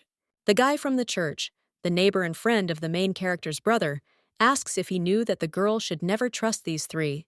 The young man then asks what a church is, and the girl replies that it doesn't matter, because in any case, his brother's friend is not on the list. After which, the guy tells his lady that he will step away for a minute, and the main character asks if it is really so unexpected. to which he replies that he is going to break off his friendship with Louis. Louise wonders if he is in his right mind, and also screams at him to wait, after which she grabs the guy and claims that he can't, because her brother no longer has friends. And if he loses him too, what should he do? After which the blonde smiles and says that it's good. And what about making a bet? She said earlier that she would choose about 10 lovers. And if he is not among the 10 she chooses, he will gracefully retreat. The main character then asks the headmaid how many applications there are for something, and she answers that there are 107. The girl understands that the chances are obviously small, but it is almost every 10, and it seems worth trying. Well, the guy then takes the young lady's hand and says that if he is among the 10 she chooses, then she will make him her dearest lover, because he wants to be her beloved. The main character is embarrassed by this and wonders if he is really confessing now or teasing her. But the girl also wonders if she is getting ahead of herself because she needs to think less about this, and he is too calm to perceive his words as a confession. But he is too affectionate to take it as a joke, and that is why the girl thinks that it is driving her crazy. But he still understands that it is not important now. However, looking at the chances, she would like to take the risk, after which she claims to accept his challenge. The guy claims that she made a promise and cannot take it back, and the girl replies that he does too. Then she turns to the headmaid and tells her to weed out all the candidates from Videl and send them to her, to which she agrees. The girl realizes that Rayan has been living in the Videl house for quite some time now, so it's obvious that he applied from there, and she won. Well then, the maid tells the lady that there is one strange thing there, because there is not a single application from Videl, which surprises the young lady and claims that this is impossible. But the maid replies that she is serious, because let the lady look at the list from the flower palace. The main character understands that there really is no one there, but she thinks how this can be, and the guy claims that she will not go back on her words. The maid states that the only application from the Zenoa region is located in the farthest north, but none from the central regions, including Videl and neighboring territories. The maid at this time claims that he could not send an application from there, because Zenoa is a conflict area, and the city is completely secluded. It is a wild land, so there are still many monsters there, and outsiders often avoid this land. And if rumors about it have spread even in such a place, then the capital must be in chaos. The main character then thinks what to do with this, but then she sees in the application that there is a special note that the guy has been unrequitedly in love with one girl for 10 years. Louise wonders how he can want to be her lover when he himself is in love with another. But then she suddenly hits on something and realizes that it might work. She thinks that it looks like he applied for the reward listed on the recruitment page, and then it will be much easier to figure things out if there is a clear understanding of what they are both striving for. After which, the main character tells the headmaid to leave this application as a potential candidate. Well, when the main character turns to the blonde, she realizes that something is shaking and thinks that he is probably worried. And that's true, because she needs to look not for Rian, but for the one whom he definitely cannot be, after which the girl suggests going to the next candidates. A little while later, the girl is already wondering if she can go to church tomorrow. Her brother asks why she went there so suddenly, and she replies that she thought she should pray for the approaching event. Louise understands that she is trying to stop the prophecy before it is too late, but argues that she doesn't need the temple's permission anyway, regardless of whether she gets married or divorced. Her father says that getting their permission is just a formality, but it is not worth fighting with the church. The girl says that, and that is why she wants to take advantage of the opportunity and get a little closer. The man then asks how she plans to do this, and the girl replies that it is obvious that she will do it with small gifts. After which, the young lady's father asks if the butler heard, to which he replies, "His grace that he did. And he heard that this lady looks very much like the Duke." The man then says, "How could it be otherwise if this is his daughter, and he is so proud of her?" The man also tells Louise not to worry, because he will prepare such gifts that all the priests will get it. But the girl says that he shouldn't. At that moment, one of the servants runs into the room and cries out his grace, and that an urgent message has arrived from the palace. The Duke then asks again if they are tired yet. But then the servant claims that the Empress sent this for Lady Louise, to which the man cries out that he doesn't care who it's from, because it's still from the palace, so let him give him this letter already. Well then, the blonde says that's enough, and he understands their feelings perfectly well. But the letter was sent to Lady Louise, so it's up to her to decide what to do with it. The guy then says that it's better to just burn this trash and read the usual gossip newspapers. The main character at this time rises from her seat and says that it is enough. Let them give her this letter, and she will read it herself. The girl also claims that she has finished her meal, so she asks her to forgive her because she needs to prepare for tomorrow's visit to the temple. Then the young lady's brother and father say that they will take her home, but the girl replies that she is able to walk to her room herself and that they should continue their dinner. Louise leaves the room and thinks who knows what might happen if they all sit down together to read this, and before that, there was that incident with the letters. So it seems something is happening between her and the mother Empress. She is also interested in what this woman wrote there. But when the girl opens the letter, it is written that she hopes Louise has not forgotten about Tommy's place. When the girl sits on her bed, she understands that she thought there would be something important there, since they said it was urgent. But then she wonders what kind of place this is, because before taking it as a threat, she needs to understand what it is. And what kind of relationship did this woman have with Louise? The maids said that it was nothing special. One of them claimed that before the Empress mother went on vacation, the lady often drank tea with her in the Empress mother's courtyard. The girl understands that they have a good enough relationship to get together at least 3 times a week, and she was the only person in the palace who cared about Louise. The ideal mother-in-law looking after the Empress takes the place of the incompetent emperor. Then the main character thinks why she stole her letters, and the rather strange behavior of that servant in the palace of the Empress's mother. After all, she behaved in a way that was forbidden to behave with the Empress, and seemed to look down on her. Now the main character sighs and also thinks that she doesn't understand anything, but now it's time to think about the temple. After all, she will deal with this after she forces the temple to remain silent, and so there is nothing for her to be afraid of. Even if the Empress mother considers her a weak fool, she will simply destroy her ideas about herself, because she is not the same Louise that she was before. A little while later, the young lady comes in a carriage and says that it would be great if her father and brother would go with them. But the guy then asks what to do since they are both busy, and the girl thinks that he is clearly happy about this. That morning, one of the servants burst into the room and told his lordship that they had problems at the northern border wall. If it weren't for the butler, they wouldn't have been able to leave, but the knight claims that, of course, he likes it better this way. But at least he prepared a gift, and probably he has little time for this. The main character then asks if he knows what's inside, to which the guy replies that he doesn't. And he wonders if she knows too, but if the Duke prepared it, then it's definitely something special. The man then claimed that the priests would be furious, and the main character claims that's why she's worried.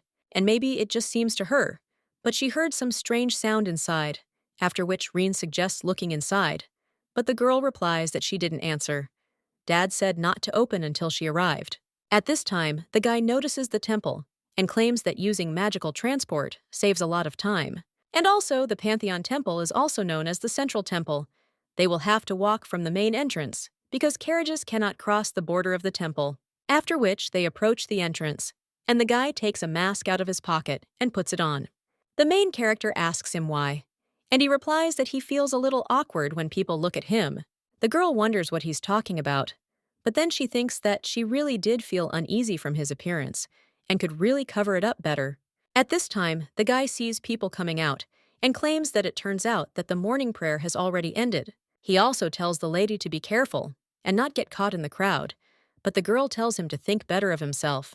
But then the crowd separates the two, and the main character still squeezes through to Rion, after which he grabs his hand and claims that this mask covers everything for him. She also wonders if he is really her guard, because she can't understand who is protecting whom, and suggests that they hurry. The guy then tells his lady to wait, and as they move on, all the people watch them. When these two walk through the temple, people there whisper, and the main character thinks why they are staring from the very entrance. She also does not think that it is because she is the Empress. But when he looks at these people, he thinks why they are blushing.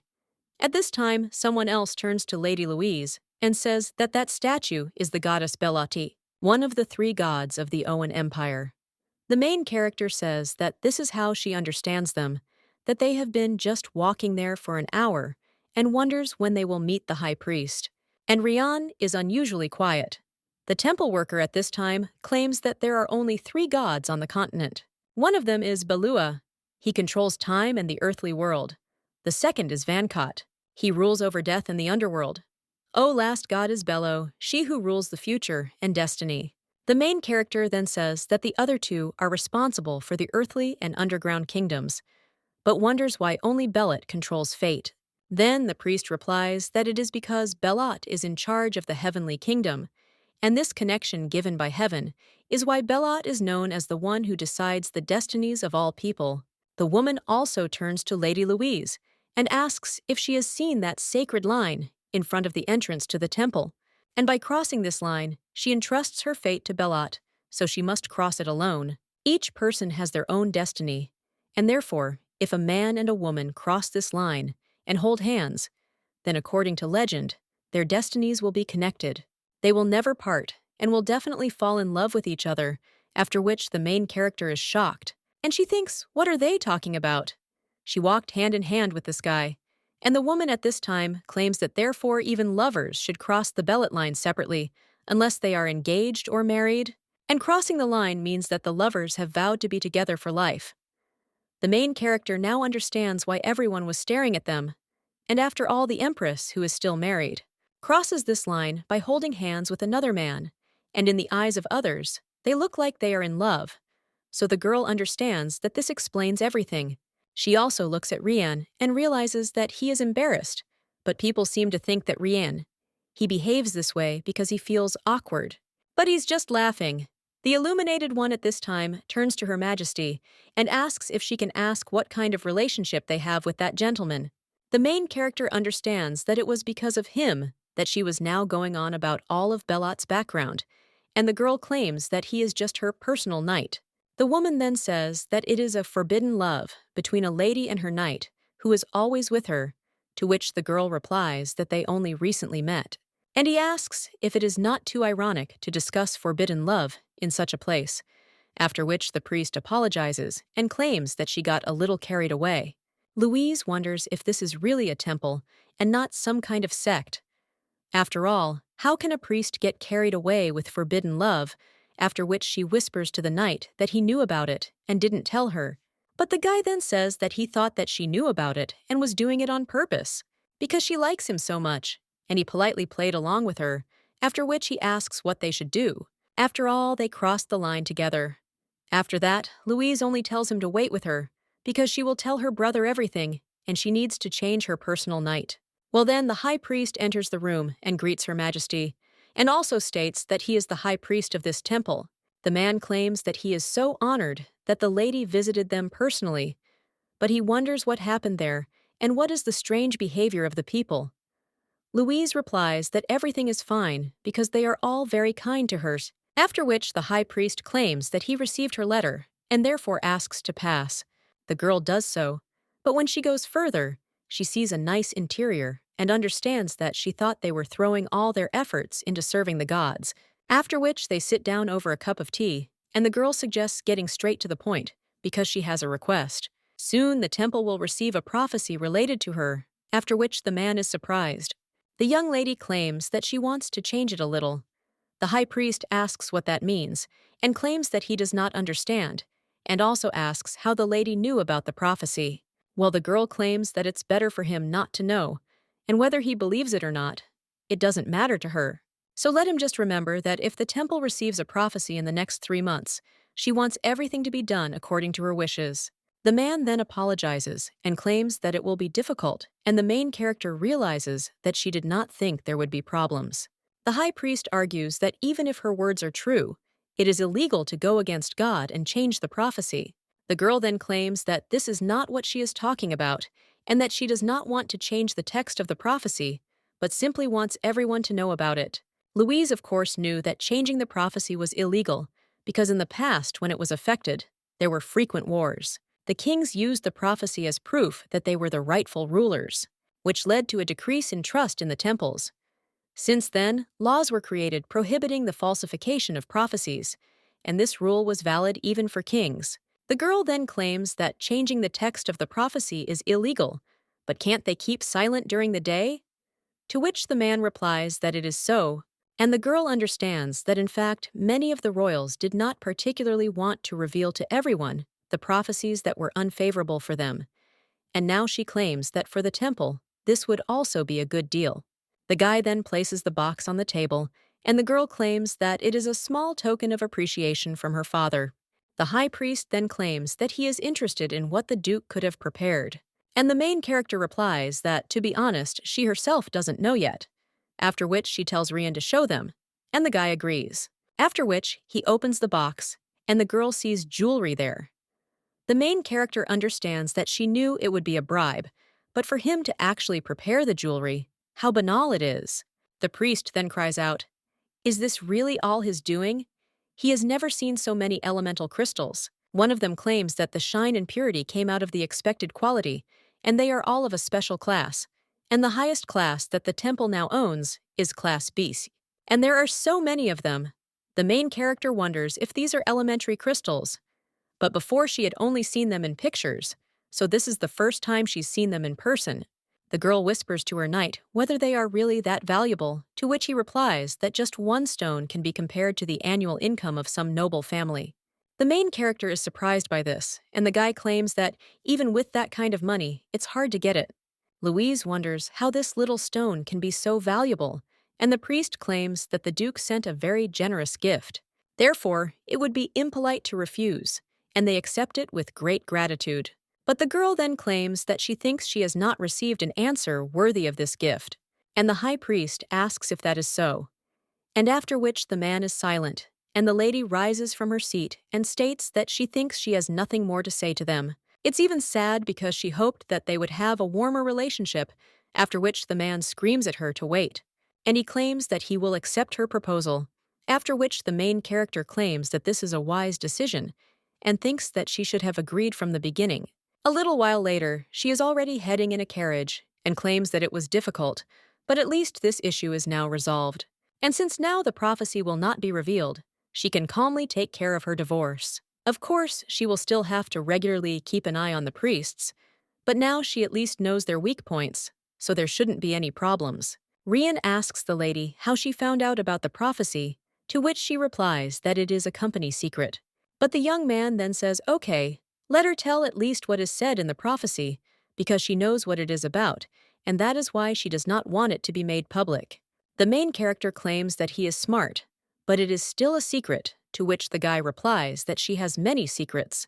But the girl asks if he has any secrets that he can't tell, after which he remains silent and also claims that the lady is tired, so let her rest because they will not arrive soon.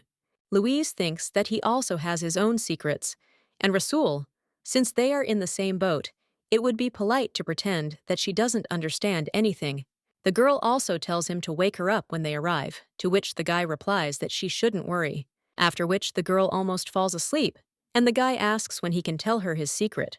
After which the main character falls asleep, but at the same moment finds herself in some room. She thinks what is happening, and isn't this place the Videl castle?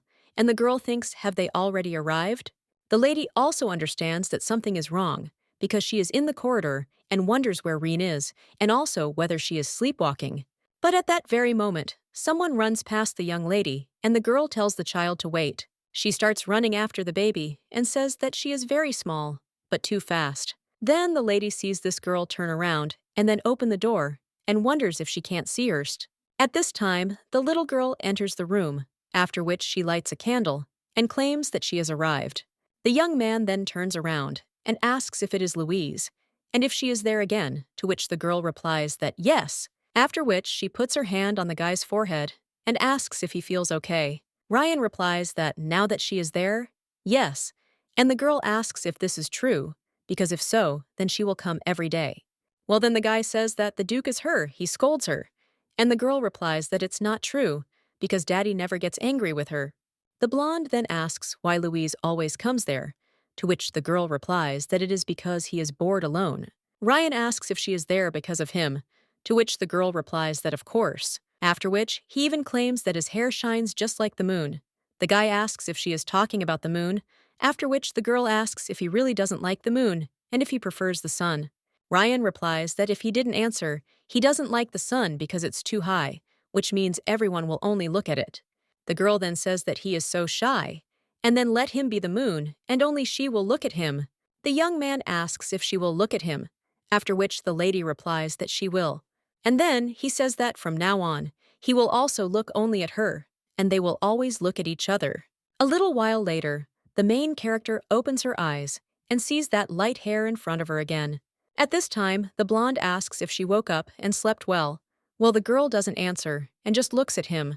The guy then asks if the lady is not well, but she only grabs him by the clothes and asks if they had met by chance before. The guy then asks why she asks about it so suddenly, after which the lady replies that it doesn't matter. And it just seemed to her that she had called him somehow strangely before. The girl also wonders whether it was just a dream or a memory of Louise, but now only she is in her body. So the girl thinks what is going on, because this was never mentioned in the book. The blonde at this time turns to Louise, but at the same moment, someone presents him with a sword to his neck. It turns out that this is the main character's brother, and he is interested in what they are doing there. The main character then tells her brother to wait with his ball and calm down, and to lower it slowly. The guy then takes the sword and apologizes, and also claims that it is just a habit, but he still wonders what they are doing, after which the blonde says that they are doing what he thinks. He also wonders what then, and whether the guy will really burn his hair, but he wonders whether Reen really thinks that he can't, after which the guy puts the lady on the ground, and the main character tells Lewis to calm down. Well, the young man wonders how he can be calm, because some freak is flirting with his sister, and even burning all his hair won't be enough. Louise wonders if he has something against people's hair, and it's not normal to solve everything this way.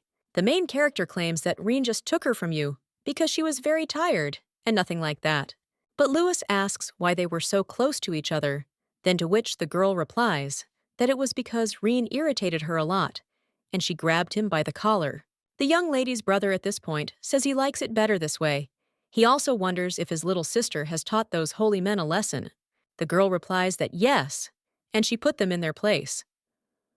Lewis claims that it's a pity he wasn't there, because their legs buckle at the sight of him. At this time, the main character thinks that this is bad, because Lewis interrupted them right in the middle of an important conversation. The young lady's brother at this time says that it is true, and speaking of elemental crystals, he suggests going tomorrow. Louise wonders where, and her brother replies that she did say that she wanted to take possession of the elemental in the Philiadet mine. Louise wonders if she can also use magic, to which the guy replies that of course, since she is also from their family, and he is also sure that she will also have a fire elemental. After all, it would be great, and he could give her advice if they had one elemental. The young lady realizes that she's been so wrapped up in this prophecy that she's completely forgotten about the elementals, but that's so cool. A little while later, the main character claims that she was distracted by this elemental crystal, and again forgot to talk to the moon. One of the maids asks if the lady really wants to make a wish for something, is silent for a bit, and also thinks, how can a person who came from another world remember something that was not in the book? The girl also thinks that it is so strange or normal.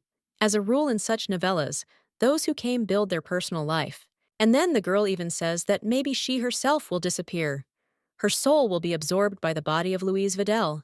At this time, one of the maids turns to the lady in surprise, and she cries out that either her soul is gradually merging with Louise, and that is why she remembers all these memories. One of the maids at this time says that it looks like the lady is very tired, and the other says that she probably suffered enough from the priests in the temple. Louise at this time claims that it is necessary to find out the reason, and maybe it is all because of stress. The head maid at this time turns to the lady and states that she should go to bed early today and rest, and this tea will help her calm her body and mind. Louise thanks the maid, but understands that if they are going to the mine tomorrow, they must try to talk to the moon along the way. At this time, Lyra is stopped by guards, and one of them apologizes and also claims that the emperor is busy now.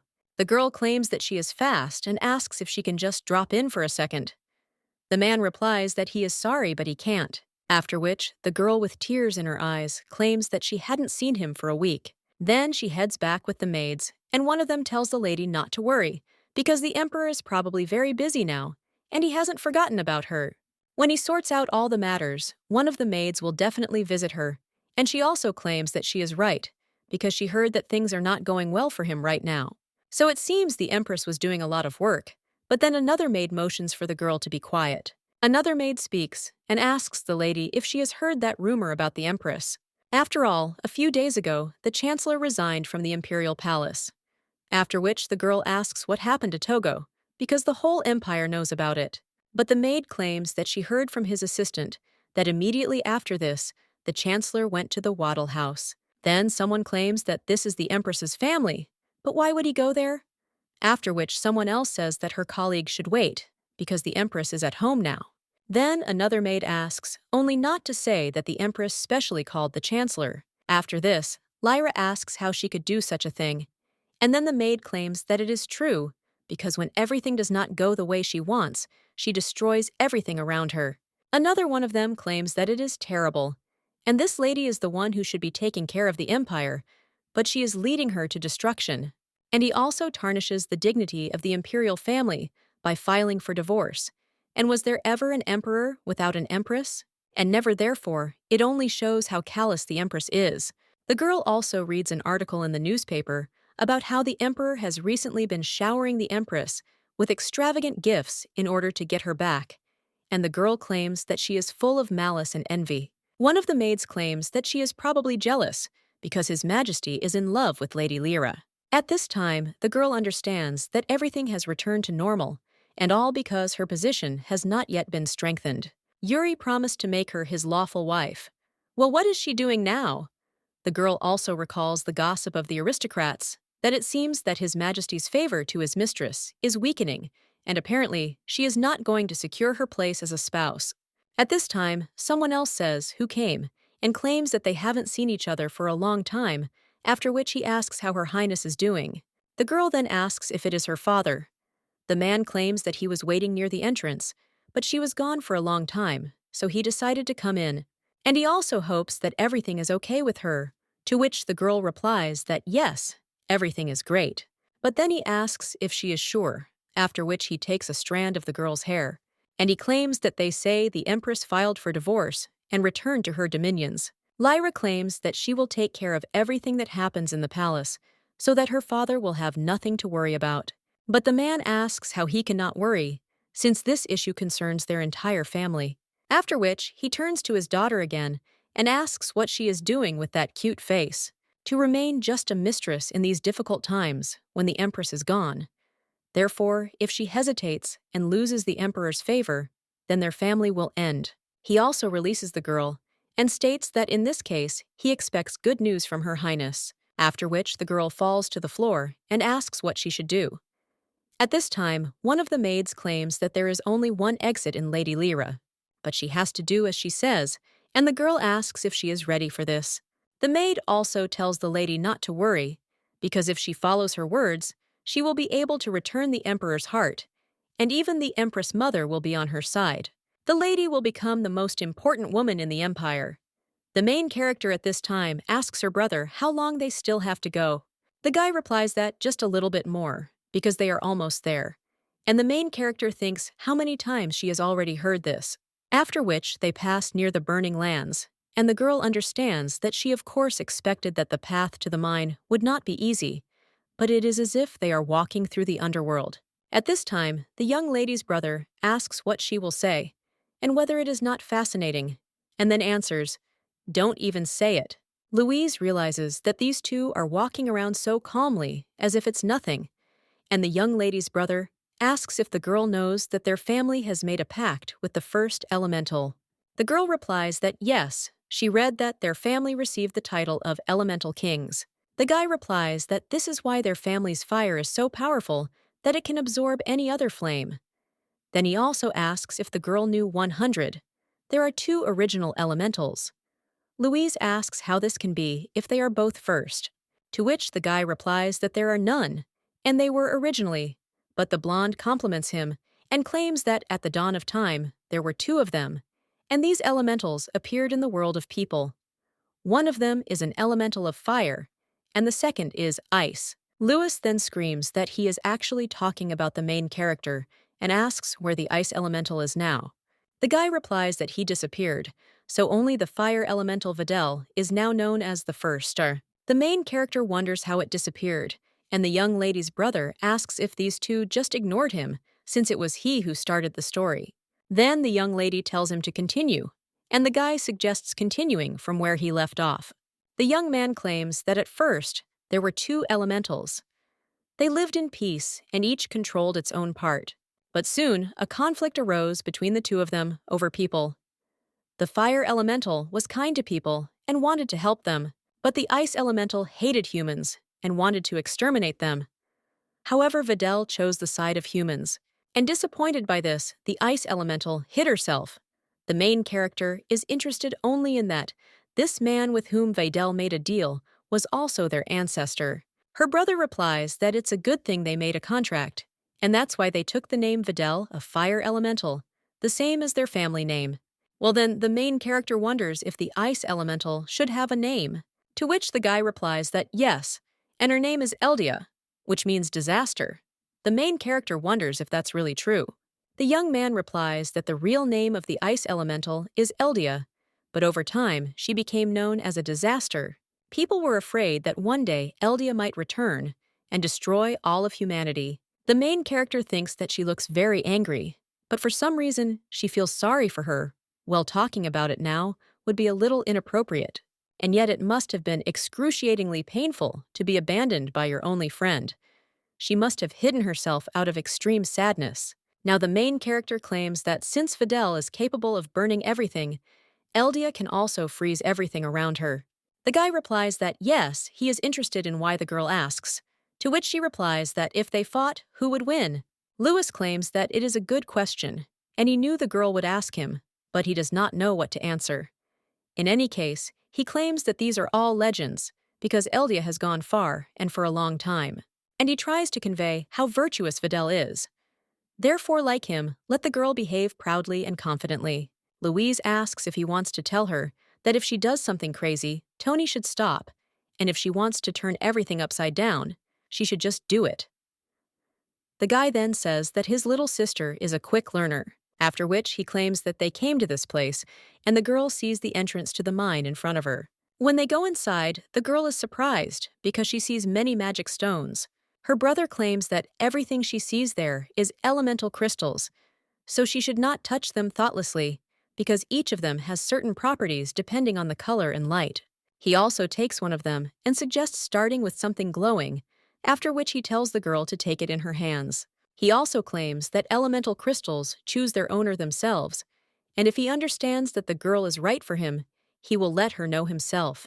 Louise asks how he will do this, and will he suddenly catch fire, to which the guy replies that before she even has time to look back, he will already merge with her body. That's why he told her not to touch everything, because once she chooses an element, she won't be able to refuse.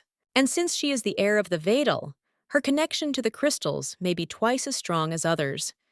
The Videl have a connection to the fire element, but you never know. A little while later, the girl asks if this isn't strange, and her brother, looking at all the crystals near her, says that this can't be. Louise understands that quite a lot of time has passed, but there is absolutely no reaction to anything she touches, and shouldn't the main character have already acquired enormous strength? At this time, the blonde turns to her and says that maybe fire is simply incompatible with her, but the young lady's brother immediately snatches the crystal and screams that it can't be. After all, Louise is from the Videl family, and there should have been fire. Well then, the blonde wonders who said that it should be exactly like this, and she is also the first girl born in their family, so there may be exceptions. After this, the guy falls to the floor and says that if he hadn't answered, he would have wanted to burn mountains and fields with Louise. The main character then thinks that it's good that she didn't receive the power of fire, after which she turns to her brother and tells him not to be upset, because there are still a lot of crystals there. Then the young man says that this is true, and it is difficult to guess the first time, because for some it can take months, and for others even a lifetime. The girl then asks her brother how long he had been searching, to which he replies, what he found right away. The guy contacted the first elemental he came across when he first entered the mine. A little while later, the young man cries out, what is happening and why nothing is working? He also asks if the fire elements have gone completely crazy, because how could they not recognize Louise Videl? And if they have all gone crazy? At this time, the blonde suggests that they call it a day since the sun has already set, and the main character agrees, and also tells the guy not to worry so much since they will be back tomorrow. The young man then agrees and says that the two of them should return, and he will obtain the elemental crystals and send them to the palace. A little while later, they are already riding in a carriage, and the girl claims that if he needed to work, he would have done better to do this, but he just hung around with her all day to no avail. So she thinks that her brother doesn't have his priorities straight. The blonde guy claims that he would also put her in first place over Louise, and the main character claims that they should solve one problem.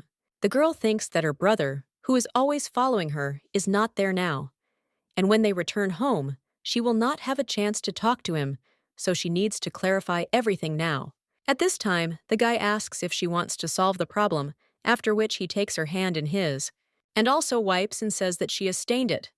After which the lady is embarrassed about the guy, asks why she is so nervous. Louise understands that if he wants to wipe them, he could have said so. So the girl then turns to her interlocutor and asks if he is the moon. The guy then asks why he is the moon, and why she is really giving him a nickname. But the girl wonders if he doesn't like it, because she thought that he liked the moon more than the sun. But apparently she was wrong. The guy smiles after that, and also says that the lady is right. After all, he loves her very much, and the girl understands that this was truly Louise's memory, and not a dream.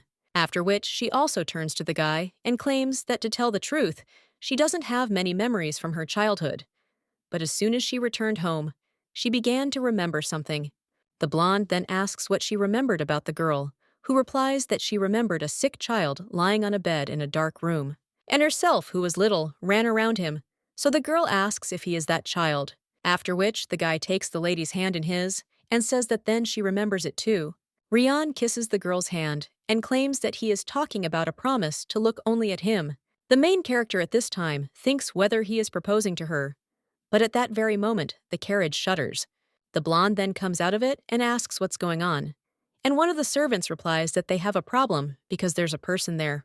After which, the main character looks at him and realizes that he looks familiar. And when he gets up, the girl says that this can't be, and wonders if this is really the chancellor. The man at this time only addresses Her Majesty. Then everyone is surprised, and the main character claims that she understands that it is hard to believe. But this is Chancellor Filbert. At this time, the guy turns to His Majesty and asks how she is. But at that very moment, the guy sees a blonde man standing next to him and claims that it can't be him. However, the young man immediately grabs him by the shoulder, after which he seems to use force, and the chancellor is knocked out. The blonde man simply turns to the young lady and claims that it turns out that the chancellor is very tired and needs to be shown to a doctor, so he carefully leads him to the trunk. A little while later, the guy wakes up in bed, and the main character asks if the chancellor is awake. At this point, the guy realizes that this is the voice of the Empress, who left her to bureaucratic hell. The girl then says that apparently he hasn't fully recovered yet. The chancellor then asks where he is, and the young lady asks where else if not at the Videl estate. And has he really already forgotten how he fell in the middle of the street? The girl also claims that, frankly speaking, he doesn't really look like a man from the palace now, and wonders what happened. The man replies that he decided to resign and leave the palace because he too was tired of dragging everything onto himself. And on the street, he fell from the fact that he had received an invitation from Louis and was already halfway there, but a little lost. The main character says that she wouldn't say it's a little, and asks if he has topographic cretinism, to which he replies that everything is fine with him. The chancellor claims that he has spent almost his entire life in captivity in a small academy and palace, and it is obvious that he does not know much about the area. The young lady notes that she also lived in the palace for 10 years, and yet the man says that it seems that Her Majesty had a good time there while he was sorting out all the affairs in the palace. The girl replies that, of course, after all, she returned home. And the guy then thanks her for the fact that the lady left him alone in the palace to work almost until he fell into eternal sleep, and he had never had so much work in his life, so he thought that he would kick the bucket right there. Louise thinks that she really has fallen into eternal sleep because of work. At this time, a guy with blonde hair also enters the room, and the chancellor screams that it's a ghost and he didn't dream it. Rien then asks if even men consider him an unreal handsome man. After which the chancellor is surprised, and the main character claims that he really is a handsome man. But still calling him a ghost is too much, because he was even scared. The chancellor at this time asks what Her Majesty is talking about, and does she really not know him? Well, when he is about to say who this guy is, it's as if lightning strikes him. The main character immediately asks the chancellor what happened again, but he can't say anything. The blonde then claims that it turns out that the chancellor is so tired that he has lost his power of speech, so the girl shouldn't worry, because this is a common thing. But Louise asks if he is serious, because this is the first time she has heard of such a thing. The blonde claims that he will not be able to speak for some time, and tells his lady to call the doctor while he stays with the chancellor for now. The main character then says that, of course, and claims that she is fast. Well, the chancellor is not thrilled with the idea of the lady leaving, after which the main character closes the door, and the blonde man claims that this is wonderful, because now we can get down to business. At this time, Lyra walks in front of the emperor's room in the palace, and also thinks about what she is doing and how she can do it. One of the servants at this time thinks that this is already annoying, because the girl has been hanging around there for 3 hours, and he is wondering what she is doing. Well, then one of the maids turns to the lady and suggests that she be braver, because His Majesty is definitely her will understand. Well, the girl says that if she does this, then the maid claims that she told the lady not to worry, because she is the only one for His Majesty, and she is sure that he will be happy too. At this time, Lyra tells her to wait, but at that very moment, His Majesty opens the door. The girl immediately rejoices at Uriel. Then one of the aristocrats cries out, "Is it really possible that a man will go to the Videl estate? And there is no need to do this, because he himself knows what the Duke will do." However, the guy asks what he should do, then because Louise doesn't give him any time at all, and it's been an eternity since he sent her letters, and she doesn't even answer, so he needs to see her and talk to her in person sometime. After which the guy screams at them to stop, because he doesn't want to listen to this anymore, and without Louise, nothing will work out. The Empire, as well as the imperial family, and even he, are all in complete disarray. And if he had known that something like this would happen, then he would pay more attention to her. But then he also asks why the hell he was constantly distracted by something. At this time, Lyra turns to Yuri, and he asks what the girl is doing there. After all, he said he was busy, but the lady replied that she just needed to tell him something.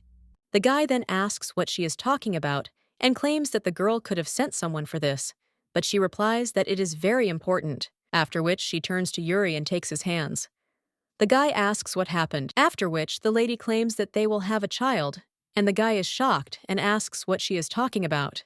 At this time, Reen frees the chancellor's mouth from his powers, and he claims that he is in fact Regan Klaus Owen.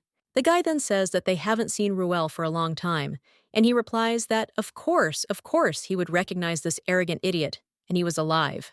The chancellor also wonders how he could have done this when he was alive and well all this time. And does he even know what he went through without him? The blonde then turns to Ruel, and he claims that he, in fact, bet his whole life on him, but he suddenly disappeared, and the guy asks if he knows how lonely he was. The blonde replies that he knows, and that it must have been difficult, and the chancellor claims that the prince is responsible for his life. Because of him, his body and mind are in complete disarray, and he must receive compensation for everything he has experienced. The blonde then tells the chancellor that he is to blame. But at that very moment, the main character looks into the room with her brother and the doctor, and also claims that she ran because she is worried about the chancellor. At this time, Louis asks what it means that the body and mind are in disarray. The blonde at this time turns to his lady and claims that this is not what she thought, and also tells the chancellor to leave him alone. But the girl turns around and says that she still thinks what she thinks, and then leaves these two alone. The blonde then sighs and asks what to do now. Because of the chancellor, Louise misunderstood everything, but Ruel immediately cries out whether this is serious, what is bothering him now. After all, he is going crazy there, because his undead friend actually turned out to be alive. The blonde then asks if he is really suggesting that he once again plunge into eternal sleep, but the chancellor suggests that he think about what he is talking about. Ruel also asks what the hell he was doing there all this time, and how he survived the accident 10 years ago. But Rayan tells Ruel that it was not a simple accident, because someone was deliberately trying to put him into eternal sleep.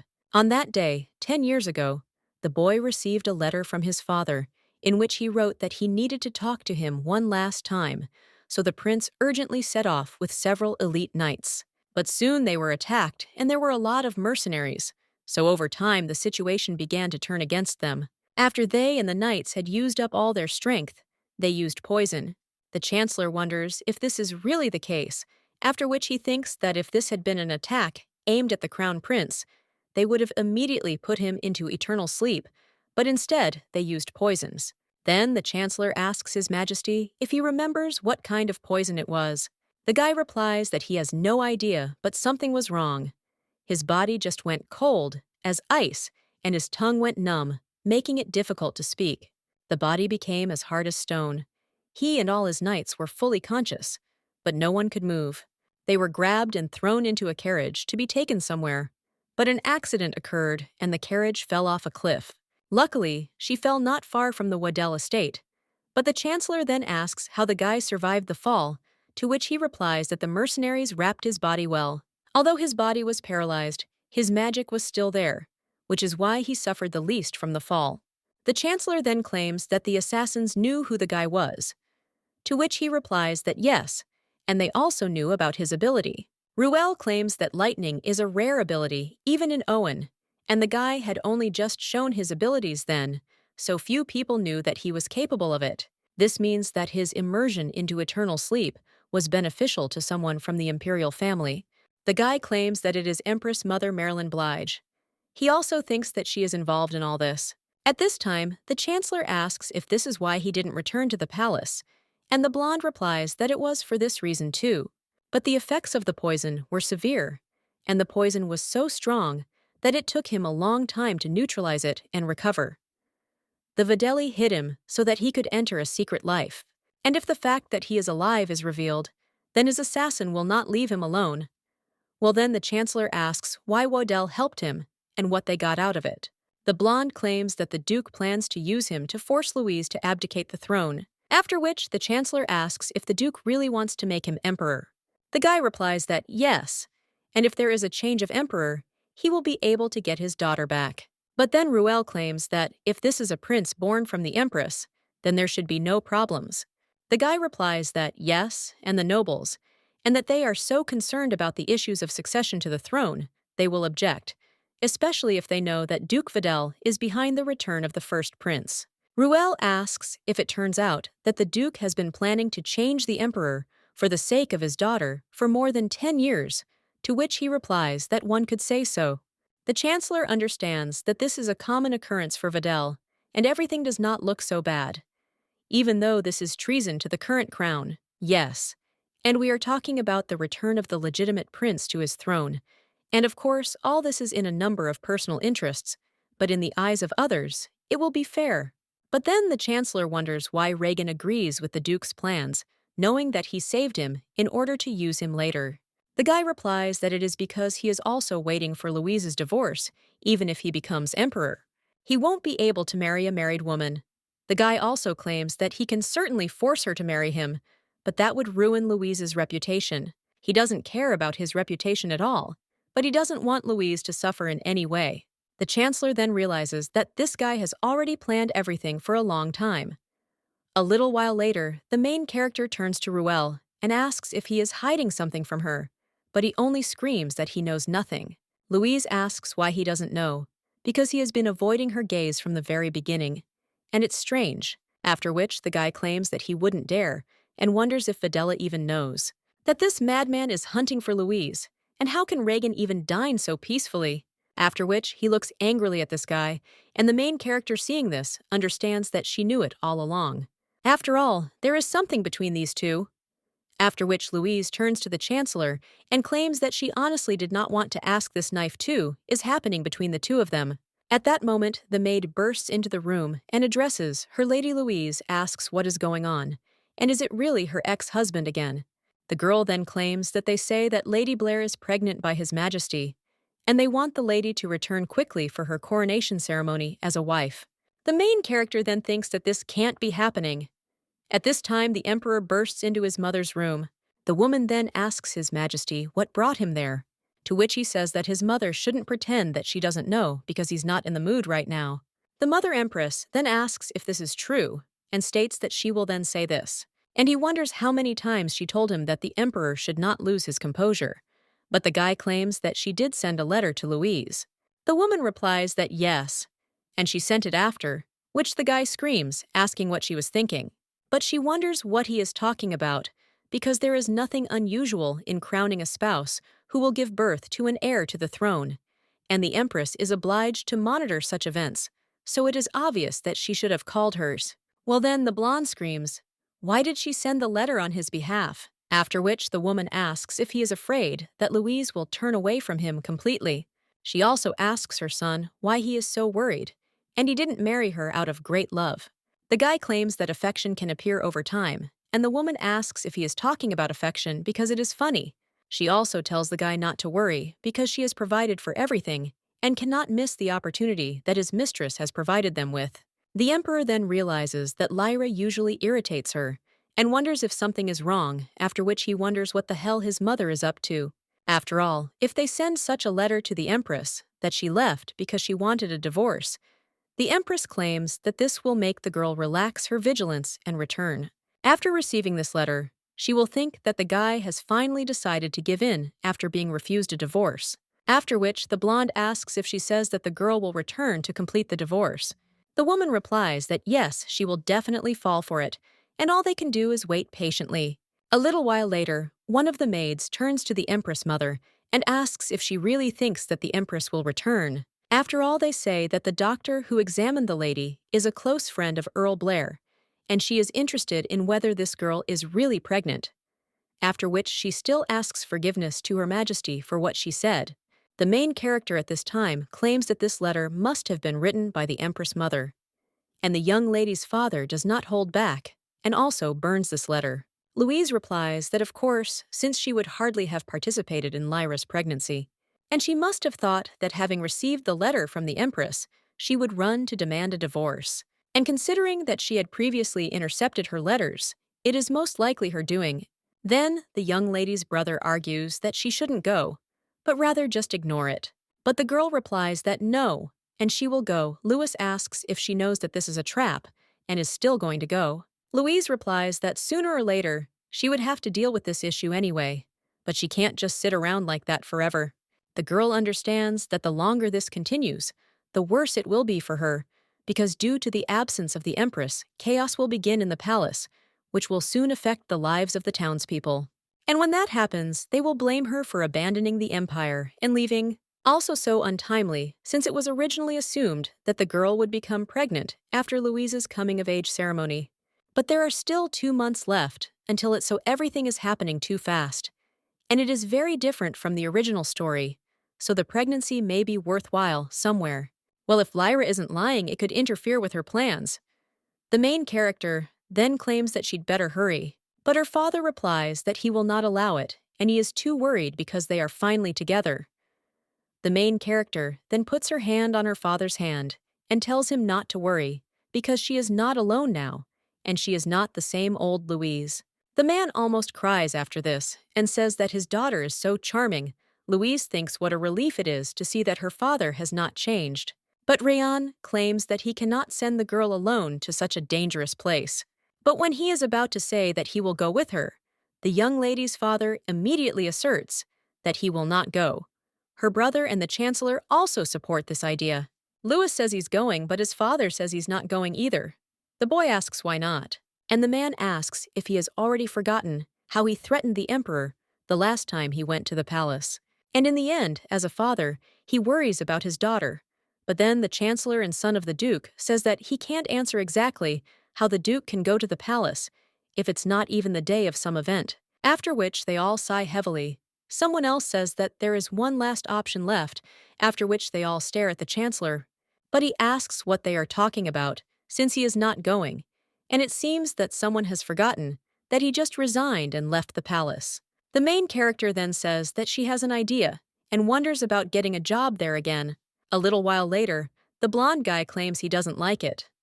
A few hours ago, the chancellor was shouting whether he really had to become a lover, and it would only happen over his dead body. Louis then asked what he was doing, and then he would probably have to go into eternal sleep because they couldn't send Louise alone. That he was really ungrateful because he knew that there were people who dreamed of being in his place. The chancellor then screamed that they were all crazy and he wouldn't do it. But then the young lady's brother took his finger and put a seal on it. The main character understood that life was hard for them. A little while later, the blonde says that she didn't even accept his application, and the girl replies that it's very important, and if it weren't so, she wouldn't really want to make such a scene in front of the chancellor either. Rian asks if this is true, and the girl replies that yes, she and the chancellor are completely different.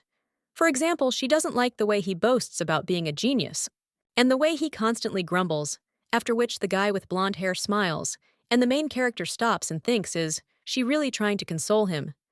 And probably it's all because of that dream, because after not is, she is strangely worried about this guy. Rian at this time asks who the girl will choose. Then the main character is a little surprised and turns to him, and the guy claims that if she had to choose between the two of them, who would she choose? The main character replies that, of course, Mr. Moon. Well, then she stops and looks at the guy who is smiling. He also says that fine, and then he will leave everything as is, after which the young lady tells him to go back already, because they are probably ready. The girl also understands that although it won't be for long, they will be far from each other. But even if it won't be for long, it's still sad that he can't go with her.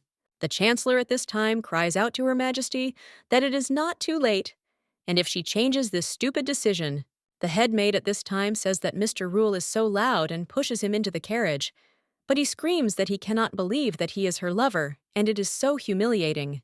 At this time, the main character turns to the blonde man and asks what it was, after which he asks what she is talking about.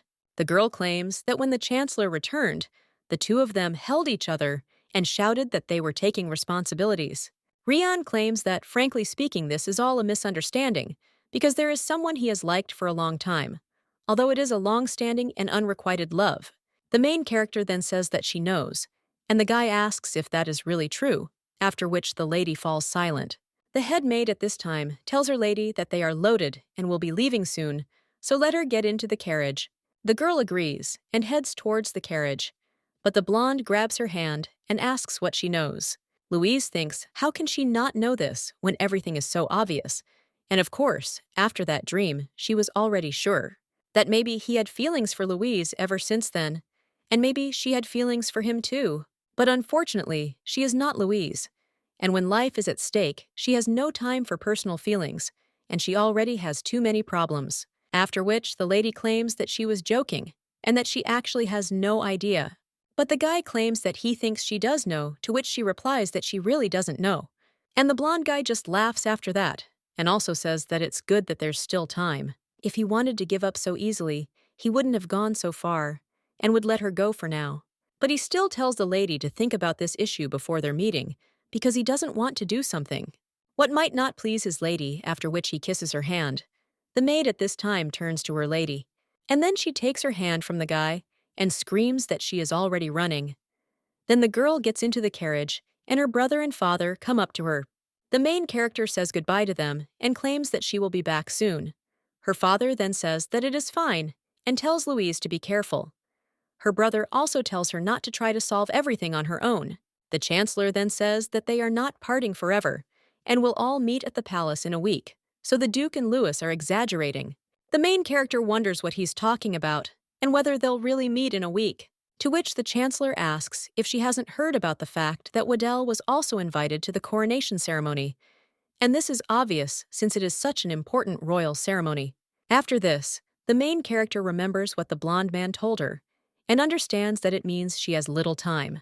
At this time, Lyra is sitting near the mirror, and the maid is preening her. Well, the girl then remembers Yuri, and he understands that when she told him about her pregnancy, he was not surprised, but worried. At this time, someone knocks on Lady Lyra's room and then tells her to take a look. When the girl comes out, she sees a lot of gifts there and wonders what they are, and the maid replies that these gifts were sent to her. Lyra asks if this is true, and the maid replies that the nobles sent it to her as congratulations on her coronation, and there are even more of them outside. They started sending them when His Majesty announced his pregnancy, after which one of them claims that there is no point in trying to befriend the lady now. At this time, another maid turns to Lyra, and the girl asks what is going on, and also whether Yuri is by any chance looking for her. But the maid replies that no, and that is not what she is talking about, because the Empress mother is calling the lady to her. A little while later, the girl is already sitting next to the Empress, and she says that it seems that the lady does not like the tea and can order something else to be brought. Lyra replies that it is not necessary and thanks her for the tea. The woman claims that this tea helps during pregnancy, and she also drank it when she was carrying Yuri. After which, the lady thanks her for her concern, and the woman claims that it is nothing special, because they will soon become a family. Lyra is surprised by this, and the woman asks what it is, since in the end she will become the emperor's wife.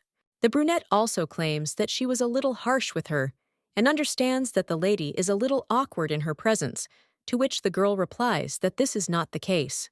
But the Empress claims that nothing, and it is her fault, after which she now suggests getting closer. She also claims that the girl is very valuable, since she is carrying a child. Her son Lyra then joyfully turns to Her Majesty. But then the maid enters the room to Her Majesty and claims that the Empress has arrived at the palace. The woman then asks if Louise is there, and Lyra asks if the Empress has arrived. The brunette replies that of course she has to conduct their wedding after all. All important royal events are the Empress's duties. Lyra should go with them, after all they have to meet the Empress. Lyra then says that she is glad, and the woman then claims that she should explain to the future wife of the Emperor that although the Empress is younger than her, she is still the main member of the imperial family. Therefore the girl must worship and follow her. Lyra then says that yes, and she will remember this, after which the woman suggests going, and also claims that she hasn't seen Louise for a long time, so she needs to make amends. Siam. Well then, the maid turns to Her Majesty and claims that it is still worth being on guard, because the Empress is no longer the young girl they knew, and she has become completely fearless. The woman then claims that the maid is exaggerating, and she says that there is no need to worry, because she does not know how much this girl apologized, but this is because she was far from the palace. But now everything is different, because she is there, and that girl trembled in front of her for the last 10 years. So probably many people thought too highly of themselves while she was absent for so long.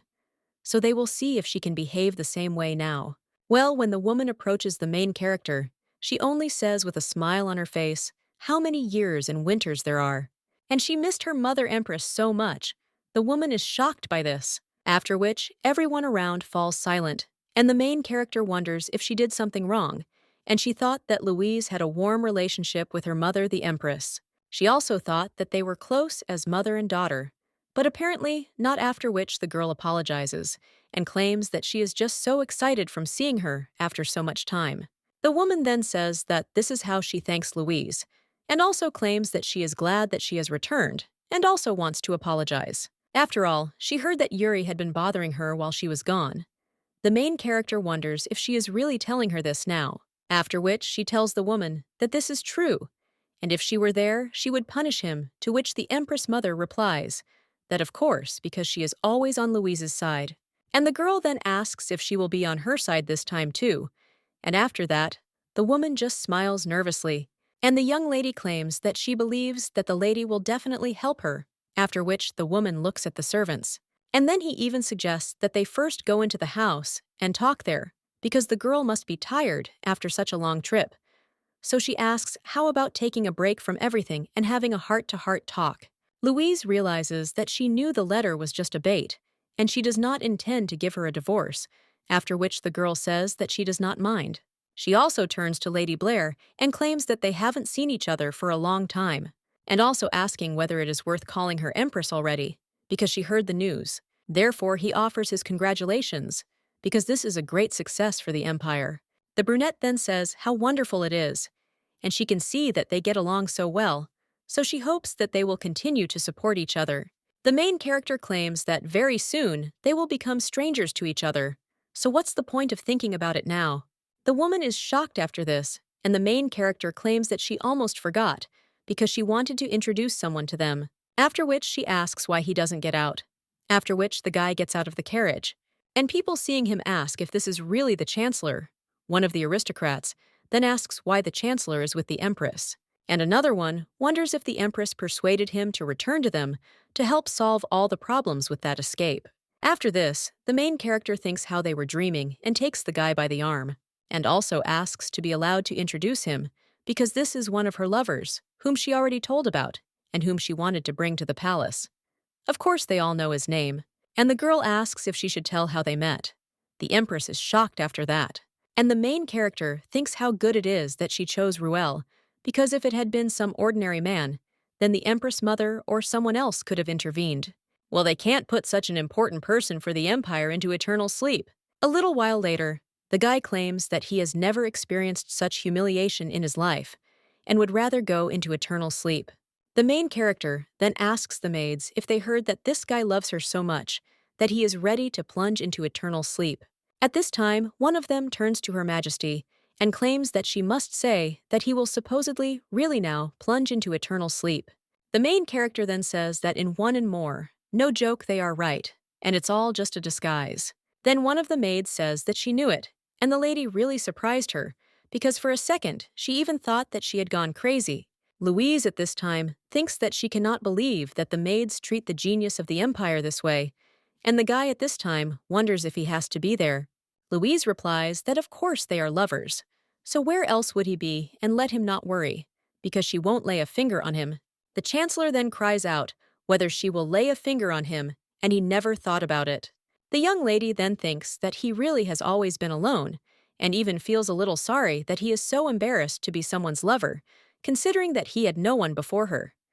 The guy then says that, okay, let the lady forget, because anyway, he will only have to endure all this for a week. After this, the main character thinks that in a week, everyone will come to the capital, including Mr. Moon. She thought she finally had enough time to think, but she only had a week, and it was so little. At this point, the Chancellor cries out, "Is this really too little, and is this too long?" After all, he wants this week to pass faster. The girl then suggests that he tell her what interesting things have happened recently. One of the maids says that if the lady only knew what was going on when the news of Lady Blair's pregnancy spread. Another maid replies that it was after that her maids became so arrogant, and so they stuck their noses up as if they were servants at a flower palace. The main character then says that this is still good news because the Emperor must be beside himself with joy. One of the maids at this time claims that this was strange after he found out about the pregnancy. He never visited his wife's palace, which surprises the main character. And the other maid replies that it's not just that. After all, she doesn't think that he ever invited her, but the Empress mother met with her. The main character then says that he is probably busy, because she left, and the Chancellor too, and in general, all the workers left, so she is sure that he is overloaded with work, so there must have been no time to visit. But at that very moment, one of the maids bursts into the room and speaks to Her Majesty. "What is the Emperor there?" After which the girl screams that she thought he was busy. A little while later, the guy approaches the young lady and addresses her. Louise says they haven't seen each other for a long time, and asks how he chewed, which surprises the guy. And the main character claims that it doesn't seem like everything was great for him, and asks what brought him there. The guy then asks what she is talking about, since he came as soon as he found out about her return. Well, he still asks if it's true that she returned with the Chancellor. He also wonders what is going on, and the girl asks what he is talking about, because you can never tell what can happen between a man and a woman. So it just happened, and they developed feelings for each other very recently, and they met in and through her family. The girl also says that the Emperor can also be congratulated on the fact that he will soon become a father. After all, what could be better than having a child from a loved one? At this time, the Chancellor whispers to the young lady why His Majesty is behaving so strangely, and why he looks so ill. Well, the girl asks how she should know. The main character recalls how the maid claimed that, after he found out about the pregnancy, he never visited his wife's palace. And besides, they say that he never leaves his office, after which the main character asks if something is really wrong. After this, the guy gets down on his knees, and the main character asks what he's doing. The Emperor then asks Louise to listen to him, and the girl asks if he wants her to listen to him. After all, if this is about divorce, then she has already said several times that she does not intend to stay with him. But the blonde replies that no, and it's not about that at all, because he really doesn't know what to do with this. And he's also going crazy, but she's the only one he can talk to now. The girl then claims that she is ready to listen to him, but wonders whether it is necessary to speak in such a situation, because it is already too much. After which she turns to the servants and tells them to disperse, and Ruel too. But the guy then says, no way, and also claims that he is strictly forbidden to leave her alone with the emperor. The girl claims that this is quite clever, and wonders who ordered him to do this, and whether it was her father or brother. To which the guy replies that there is someone crazier than these two, so he asks to save his life and cancel the order. But the girl claims that she should at least listen to him, so let the guy move away at least a little. A little while later, they are already sitting at the table with the emperor. The girl then tells him to, now tell what is happening. And is it really because he is about to become a father, and is worried about what is happening? The blonde replies that it's not quite right, after which the main character wonders if this scoundrel really regrets it now. His Majesty cries out that no, and it is strange that Lyra is pregnant. The girl then asks what he is talking about, after which the emperor claims that he is taking medication. Louise asks what the hell he is talking about, and he asks if she doesn't understand, since he has been taking medication for a long time that prevents him from having children. The girl asks why he does this, and certainly not because of a feeling of guilt or respect for her. The guy then says it's not because of her, and the young lady claims that she appreciates his honesty, and if he said it was for her, she would have kicked his ass. The blonde then claims that he never wanted to have children with Lyra, after which the main character claims that she calculated that he was head over heels, in love with her, in love. But Yuri claims that he did not want his child to be from a concubine, because he knows very well how depressing such a life is, and he didn't want such a life for his child. The girl understands that, in a word, Yuri could not become an emperor. He was lucky enough to get the throne thanks to the tragedy with the first prince, and many nobles still dislike him. Because he is a child concubine, the guy claims that he took the drugs and didn't want to cause problems at least until her coming-of-age ceremony. The main character then says that at least he was polite to her, but then she tells him to forget and asks if he did it for himself. The girl understands that she thought he was completely brainless, but it turns out he does have something. That's why, in the original, Lyra became pregnant after Louise's coming-of-age ceremony, because they planned to keep the Empress locked up with help. It was not important at all that the child was from a concubine, but then the girl thinks how one can explain the girl's current pregnancy. After which, the main character states that she is sorry to make such a proposal, but they need to be sure. She also says that there is a possibility that the lady is pregnant by another man, but the guy replies that she never left the palace. Louise claims that she does not want to argue, and asks if he sees what kind of relationship he has with the chancellor. The guy only gets angry after this, and the girl understands that it may seem that the lock is closed, but the palace has its own little world, and in other words, anything can happen there. The guy then claims that he still doesn't think so, and the main character says that's good. So then it all comes down to the fact that Lady Blair is lying and she doesn't know that he's taking drugs. The guy then claims that it is because he never told anyone about it, and the girl claims that it is true because he could not tell anyone. Then the Mother Empress does not know about this, but the young man claims that everything is not so, and his mother knows everything. The main character is shocked after this, and claims that this can't be, but the guy claims that it can. After all, it was his mother who suggested he start taking medication. A little while later, the main character walks through the garden and thinks how tired she is. But it seems the situation has only become more complicated, and everything would have been simpler if the Mother Empress and Lyra had not carried out this whole scam just to provoke her. Well, what if the Mother Empress knows that Lyra is lying, but keeps quiet in order to sabotage her divorce, and for her this will be the worst-case scenario? And if the girl's false pregnancy and her ascension to the status of Empress fail, then this will be the end of her beautiful departure. Louise knows she must prevent this at all costs, but then someone greets Her Majesty. The main character understands that it was worth it to just stay in the palace and should have listened to Ruel. The girl also tells Lady Blair that they haven't seen each other for a long time. And even though they greeted each other just a couple of days ago, Lyra then says that she's not sure if she should ask such a thing. Well, she wonders why the Empress came back. She also says that the lady should not misunderstand her, because she is simply confused and wonders if she was not going to divorce Yuri. Louise replies that she would be very happy to, but her lover won't let her. One of the maids then apologizes to Her Majesty, but claims that it is Lady Blair, that is Blair's wife, will soon become a member of the imperial family, and Her Majesty should address her with due respect. After all, as she knows Lady Blair is currently one of the main character's maids, wants to say something after this. Well, the main character suggests that she not make trouble and go back, because she is so tired. Well, when the main character leaves, she pays attention to the girl, and thinks that it turns out that this is all just a pretense. After which, she nevertheless turns to Lady Blair and claims that she will soon become Empress, and she will address her accordingly. The girl then tells Her Majesty that it is good, and the main characters at this time advise her to stop. Lyra is surprised by this and asks what she is talking about.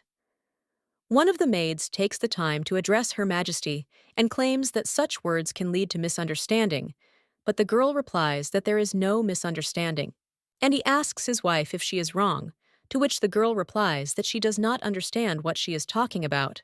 The main character then says that nothing can be done if she continues to pretend to be ignorant, but still let her remember one thing, because if she decides to move on, she may never return. Lyra then tells Her Majesty that she does not understand what she is talking about and asks if she really envies her.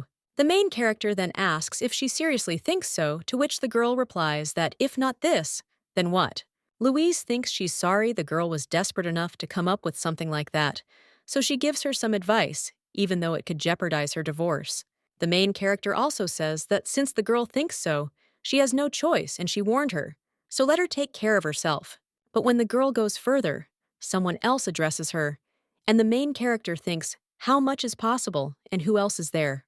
It turns out that this is the same maid who stole the letters, and the girl says that a man who should be in prison is calmly walking around the city. The maid claims that, and thanks to the grace of the Empress's mother, she returned the main character, then says that she will soon leave, so she will not create problems, but would prefer that this woman not catch her eye again. The maid claims that she will take care of this future, but now she must tell the lady something important, and the main character asks what, to which she replies that the Empress is the mother and is looking for her, and she also wants to meet her in that room tomorrow. The girl at this time remembers how in the letter it was written that she hopes Louise has not forgotten about Tommy's place, after which the maid tells Her Majesty that they will see each other tomorrow. A little while later, the main character comes to the Empress, and she gets up from her chair and also says that the girl has arrived, but she was already worried that she would not come. Well, the main character is interested in why the Empress mother called her. The woman then says that ever since the lady left the palace, she has been calling her in case she had already forgotten this place. But the girl replies that this cannot be, and that she will probably remember him until her grave. The woman then asks if this is true, and she didn't know that the girl loved the palace so much, after which the maid opens the door to the secret room. The Empress then asks how much time has passed, and she hopes that the lady missed this place, but they have so many memories from there, so she asks her to come in. When the main character looks at this terrible place and is surprised, and the woman asks what she is standing for, let her sit down, after which the maids force her to sit on a chair. After which the woman tells her to take a pen, because she will have to write a lot. They will start with the smallest thing, and that is that in the future the girl will never disobey her mother Empress. They will write this 1,000 times. The main character then asks what she is talking about, and the woman then hits her with her pointer, and also claims that the girl has become so daring since their last meeting, after all the love she gave her, and it seems that Videl had a bad influence on her. But let the girl not worry, because if she receives the right upbringing again, she will become as obedient as before.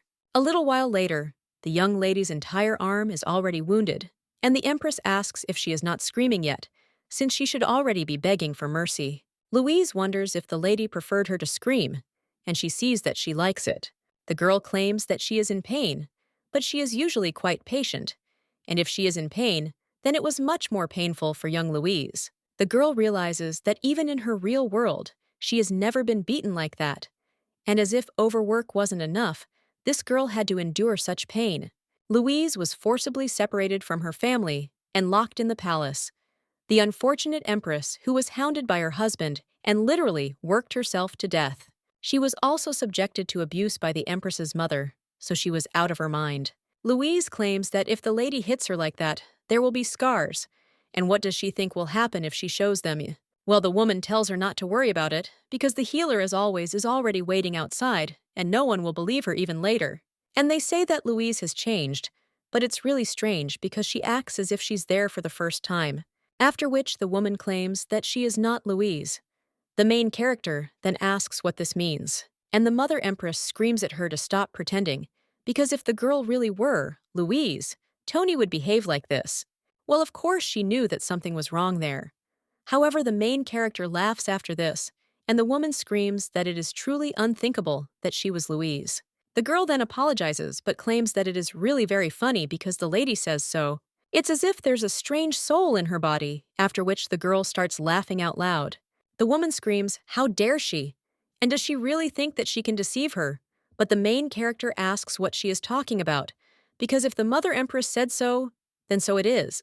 After all, these are the words of the great Mother Empress, and how can this not be true? The main character then says that she really is a lawyer, to be honest. She is not Louise. One day I just woke up and found myself in this body. The girl also asks if it is interesting, after which the woman gets angry.